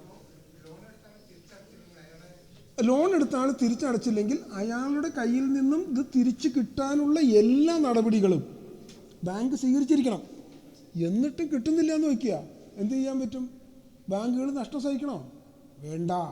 അതിനാണ് ക്രെഡിറ്റ് ഗ്യാരണ്ടി ട്രസ്റ്റ് ഫണ്ടിൽ നമ്മൾ ഇൻഷുർ ചെയ്യുന്നത്. ഇൻഷുർ എന്നല്ല അതിന് പറയുന്നത്, ക്രെഡിറ്റ് ഗ്യാരണ്ടി ട്രസ്റ്റ് ഫണ്ടിൽ നമ്മൾ സർവീസ് ചാർജായിട്ട് അടയ്ക്കുന്നത് ലോണിന് വേണ്ടിയിട്ട് ഏതാണ്ട് വായ്പയുടെ 1.5% നമ്മൾ സർവീസ് ചാർജായിട്ട് അടയ്ക്കണം.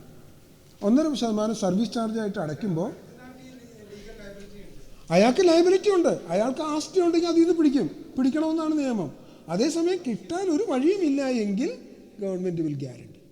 അതിനാണ് ഈ ഒരു കോർപ്പറേറ്റ് ഫണ്ട് ഉണ്ടാക്കിയിട്ടുള്ളത്, credit guarantee trust fund scheme for micro small and medium enterprises എന്ന് പറയുന്നത്. അതിൽ 2 കോടി രൂപ വരെ കൊടുക്കാൻ ഇപ്പോൾ ഗവൺമെൻറ്റിന് പ്രൊവിഷനുണ്ട്. അപ്പോൾ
ഏത് സ്കീമിൽ വെച്ച് എടുക്കണേ നിങ്ങൾ?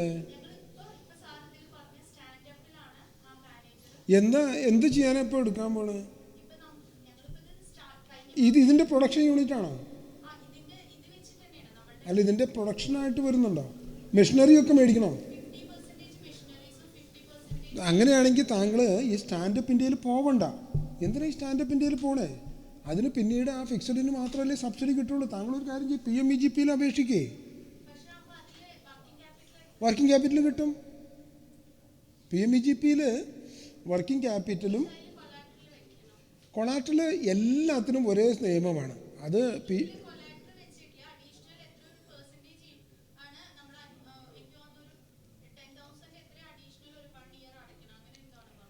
അങ്ങനെയൊന്നുമില്ല.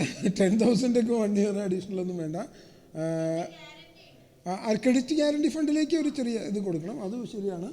പക്ഷേ ഇതിൽ നല്ലത് നിങ്ങളൊരു 15 ലക്ഷം രൂപയുടെ പ്രോജക്റ്റ് PMEGPയിൽ വയ്ക്കുന്നതാണ്. അങ്ങനെ ആകുമ്പോൾ LLPക്ക് കിട്ടില്ല.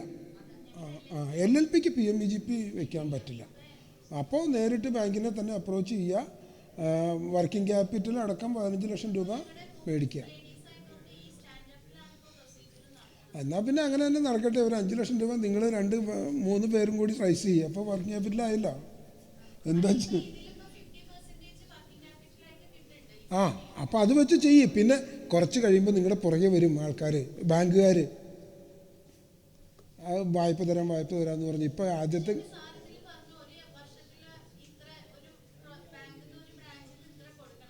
അതെ,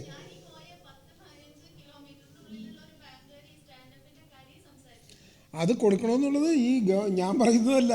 നിങ്ങൾ ആ സൈറ്റിൽ, സ്റ്റാൻഡപ്പ് ഇന്ത്യയുടെ സൈറ്റിൽ പോയാൽ നിങ്ങൾക്ക് കാണാം. എല്ലാ ബ്രാഞ്ചും കൊടുക്കണമെന്നാണ്.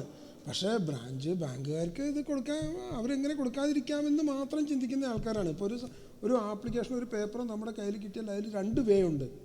ഇത് എങ്ങനെ റിജക്റ്റ് ചെയ്യാമെന്ന് നോക്കി പോവുകയാണെങ്കിൽ നമുക്ക് അങ്ങനെ തന്നെ അത് കണ്ടെത്താം.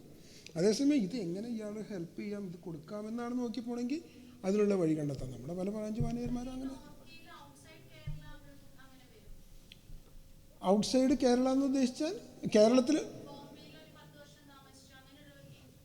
അങ്ങനെയുള്ളവർക്ക് NRK എന്ന് പറയുന്ന വിഭാഗത്തിൽ അവർ വരും. അവിടെ ജോലി ചെയ്തിട്ടുണ്ടെങ്കിൽ വരും. ഈ NRI എന്ന് പറയുന്നത് ഇതിൽ വരില്ല. ലീഡ് ബാങ്ക് മാനേജർക്ക് കത്ത് കൊടുക്കാം, അദ്ദേഹത്തോട് ആവശ്യപ്പെടാം. പക്ഷേ അപ്പോൾ അങ്ങനെ ഒരു വഴിയും കൂടി ഉണ്ട്. അപ്പോൾ അതും കൂടി കളക്ടർക്ക്, ജില്ലാ കളക്ടർക്ക് പരാതി കൊടുക്കാം, ലീഡ് ബാങ്ക് മാനേജർക്ക് കൊടുക്കാം, ജില്ലാ വ്യവസായ കേന്ദ്രം ജനറൽ മാനേജർക്ക് കൊടുക്കാം. അപ്പോൾ അതൊക്കെ പരാതി കൊടുക്കാൻ ഇഷ്ടംപോലെ വഴികളും കാര്യങ്ങളും ഒക്കെ ഉണ്ട്. അപ്പോൾ അതൊക്കെ നിങ്ങൾ നോക്കിയും കണ്ടുമൊക്കെ ചെയ്യുക. ഒരു കാര്യം ഞാൻ പറയാം, ഒരു വായ്പ എടുത്തൊരു സംരംഭം ചെയ്യാൻ ഒരാൾ തീരുമാനിച്ചിട്ടുണ്ടെങ്കിൽ ഏത് ബാങ്ക് വിചാരിച്ചാലും അവരെ അതിൽ നിന്ന് തടയാൻ പറ്റില്ല. അത് എൻ്റെ അനുഭവമാണ്. അവൻ അതിൻ്റെ പുറകെ നിന്നിട്ടുണ്ടെങ്കിൽ അവന് ഇന്നല്ലെങ്കിൽ നാളെ, ചിലപ്പോൾ ഒരു വർഷം കൂടി വൈകുമായിരിക്കും, പക്ഷേ അവന് ഉറപ്പായിട്ടും വായ്പ കിട്ടും, സംരംഭം തുടങ്ങാനും പറ്റും. അതിനുള്ള അവസരങ്ങളുണ്ട്. ആ രീതിക്ക് നീങ്ങണമെന്ന് മാത്രമേ ഉള്ളൂ. കൃത്യമായിട്ടുള്ള വ്യവസായ വകുപ്പുമായി ബന്ധപ്പെട്ടുള്ള അഡ്വൈസ് സ്വീകരിക്കുക, നന്നായിട്ട് മുന്നേറുക. ഞാനിനി കൂടുതൽ പറഞ്ഞ് നിങ്ങളെ വിഷമിപ്പിക്കുന്നില്ല. എല്ലാ സംരംഭ സുഹൃത്തുക്കൾക്കും CIയുടെ എല്ലാ പ്രവർത്തകർക്കും ഒരിക്കൽ കൂടി എൻ്റെ ഹൃദയം നിറഞ്ഞ നന്ദി. എല്ലാവർക്കും നന്ദി, നമസ്കാരം. 1 minute, sir. Let me invite Captain George Thomas, our National Secretary, to give a small memento to T.S. Chandran.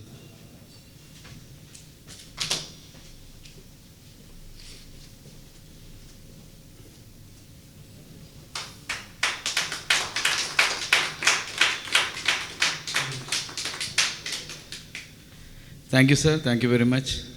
Next item of agenda is vote of thanks. Let me invite again Captain George Thomas, our National Secretary, to give a vote of thanks. Good evening, everybody. വളരെ നീണ്ട ഒരു ദിവസത്തിന് ശേഷം വൈകുന്നേരം ഇതിൻ്റെ എല്ലാം കഴിഞ്ഞതിന് ശേഷം വോട്ട് ഓഫ് താങ്ക്സ് പറയുന്നത് എനിവേ ഒരുപാട് ഒന്നാമതേ തന്നെ നമുക്ക് പ്രസൻറ്റേഷൻ തന്ന പലരും ഇവിടെ ഇന്ന് സദസ്സിലില്ല താനും. എങ്കിലും ഞാൻ ബാക്കിൽ നിന്ന് തുടങ്ങാം. ഏറ്റവും ആദ്യമായിട്ട് നന്ദി പറയേണ്ടത് CIയിൽ പുറത്തു നിന്നുള്ള ഇന്ന് ഈ പരിപാടിയിൽ പങ്കെടുക്കാൻ വന്ന മറ്റ് ഞങ്ങളെ ഗസ്റ്റായിട്ട് വന്ന എല്ലാവർക്കും എൻ്റെയും CIയുടെ ഭാരവാഹികളുടെയും നാമത്തിൽ നന്ദി പറയുന്നു. പിന്നീട് ഇപ്പോൾ നമുക്ക് പ്രസൻറ്റേഷൻ തന്ന ചന്ദ്രൻ സാറാണ്. അദ്ദേഹം അങ്കമാലിയിൽ നിന്ന് രാവിലെ 5:30 മണിക്ക് എഴുന്നേറ്റ് വന്നതാണ്. ഇത്രയും നീണ്ട ഒരു പ്രസൻറ്റേഷൻ അത് ഇന്ന് CIക്ക് വേണ്ടി 2ാമത്തെ തവണയാണ് ഞാൻ തന്നെ പങ്കെടുക്കുന്നത്. വളരെ വിശദമായിട്ട് അത് MSMEയുമായിട്ട് ബന്ധപ്പെട്ട് ലോൺ എടുക്കുന്നു, അതുമായിട്ട് ബന്ധപ്പെട്ട് സബ്സിഡിയൊക്കെ ഉദ്ദേശിച്ച് പോകുന്നവരെ സംബന്ധിച്ചിടത്തോളം വളരെ പ്രയോജനപ്രദമായിട്ടുള്ള ഒരു നീണ്ട പ്രസൻറ്റേഷനാണ് അദ്ദേഹം തന്ന്. അദ്ദേഹത്തിന് CIയുടെ ഭാരവാഹികളുടെയും എൻ്റെയും പേരിൽ നന്ദി പറയുന്നു. ഇനി പുറകോട്ട് പോയാൽ മിസ് സ്വീറ്റി രാജീവാണ്. സ്വീറ്റി എല്ലാവരും ഊണ് കഴിഞ്ഞതിന് ശേഷം ശകലം വിഷമിച്ചിരുന്ന സമയത്താണ് സ്വീറ്റി പറഞ്ഞത് ഡയറ്റ് നോക്കണമെന്നൊക്കെ പറഞ്ഞു.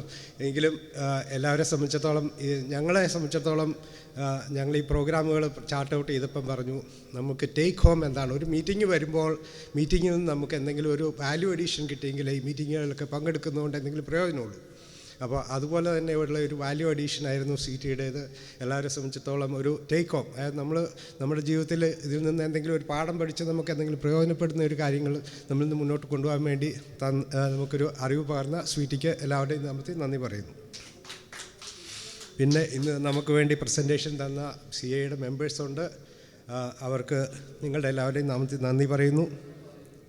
പിന്നെ ഇന്ന് നമുക്ക് പ്രസൻറ്റേഷൻ തന്ന സുധീർ സാറുണ്ട്, പ്രകാശ് സാറുണ്ട്, ഡോക്ടർ പ്രീതിയുണ്ട്, മിസ്റ്റർ വിനയ് കൈനഡിയുണ്ട്. ഇന്ന് വിനയ് കൈനഡിയുടെ പ്രസൻറ്റേഷൻ തീർച്ചയായിട്ടും ഒരു വ്യത്യസ്തമായ ഒരു രീതിയിലുള്ളതായിരുന്നു, പലർക്കും പ്രയോജനപ്പെട്ടു എന്ന് കരുതുന്നു. പിന്നെ സുബേർ കൊലക്കാടൻ, ശ്രീ സുനിൽ കൃഷ്ണൻ, പിന്നെ നമ്മളുടെ തന്നെ മെമ്പറായിട്ടുള്ള മിസ്റ്റർ മുരളി ഉണ്ടായിരുന്നു, പിന്നെ ഷെറാബിൽ. ഇവരൊക്കെ എല്ലാവർക്കും നിങ്ങളുടെ എല്ലാവരുടെയും നാമത്തിൽ നന്ദി പറയുന്നു. ഇനി ഇതിൻ്റെയൊക്കെ പുറകിൽ പ്രവർത്തിച്ച ഞങ്ങളുടെ സംഘടനയുടെ ഭാരവാഹികൾ, ഞങ്ങളുടെ പേട്രൺ, ഞങ്ങളുടെ ഫൗണ്ടറായിട്ടുള്ള മിസ്റ്റർ സുധീർ, ആനി, പിന്നെ സ്വപ്ന, തീർച്ചയായിട്ടും മറ്റുള്ള മെമ്പേഴ്സ് ഇവിടെ ഉണ്ട്, ഭാരവാഹികളും ഡയറക്ടർമാരും ഒക്കെ ഉണ്ട്. അവർക്കെല്ലാവരുടെയും ഇന്ന് പങ്കെടുത്ത എല്ലാവരുടെയും എൻ്റെയും പേരിൽ നന്ദി പറയുന്നു. നന്ദി, നമസ്കാരം. Thank you.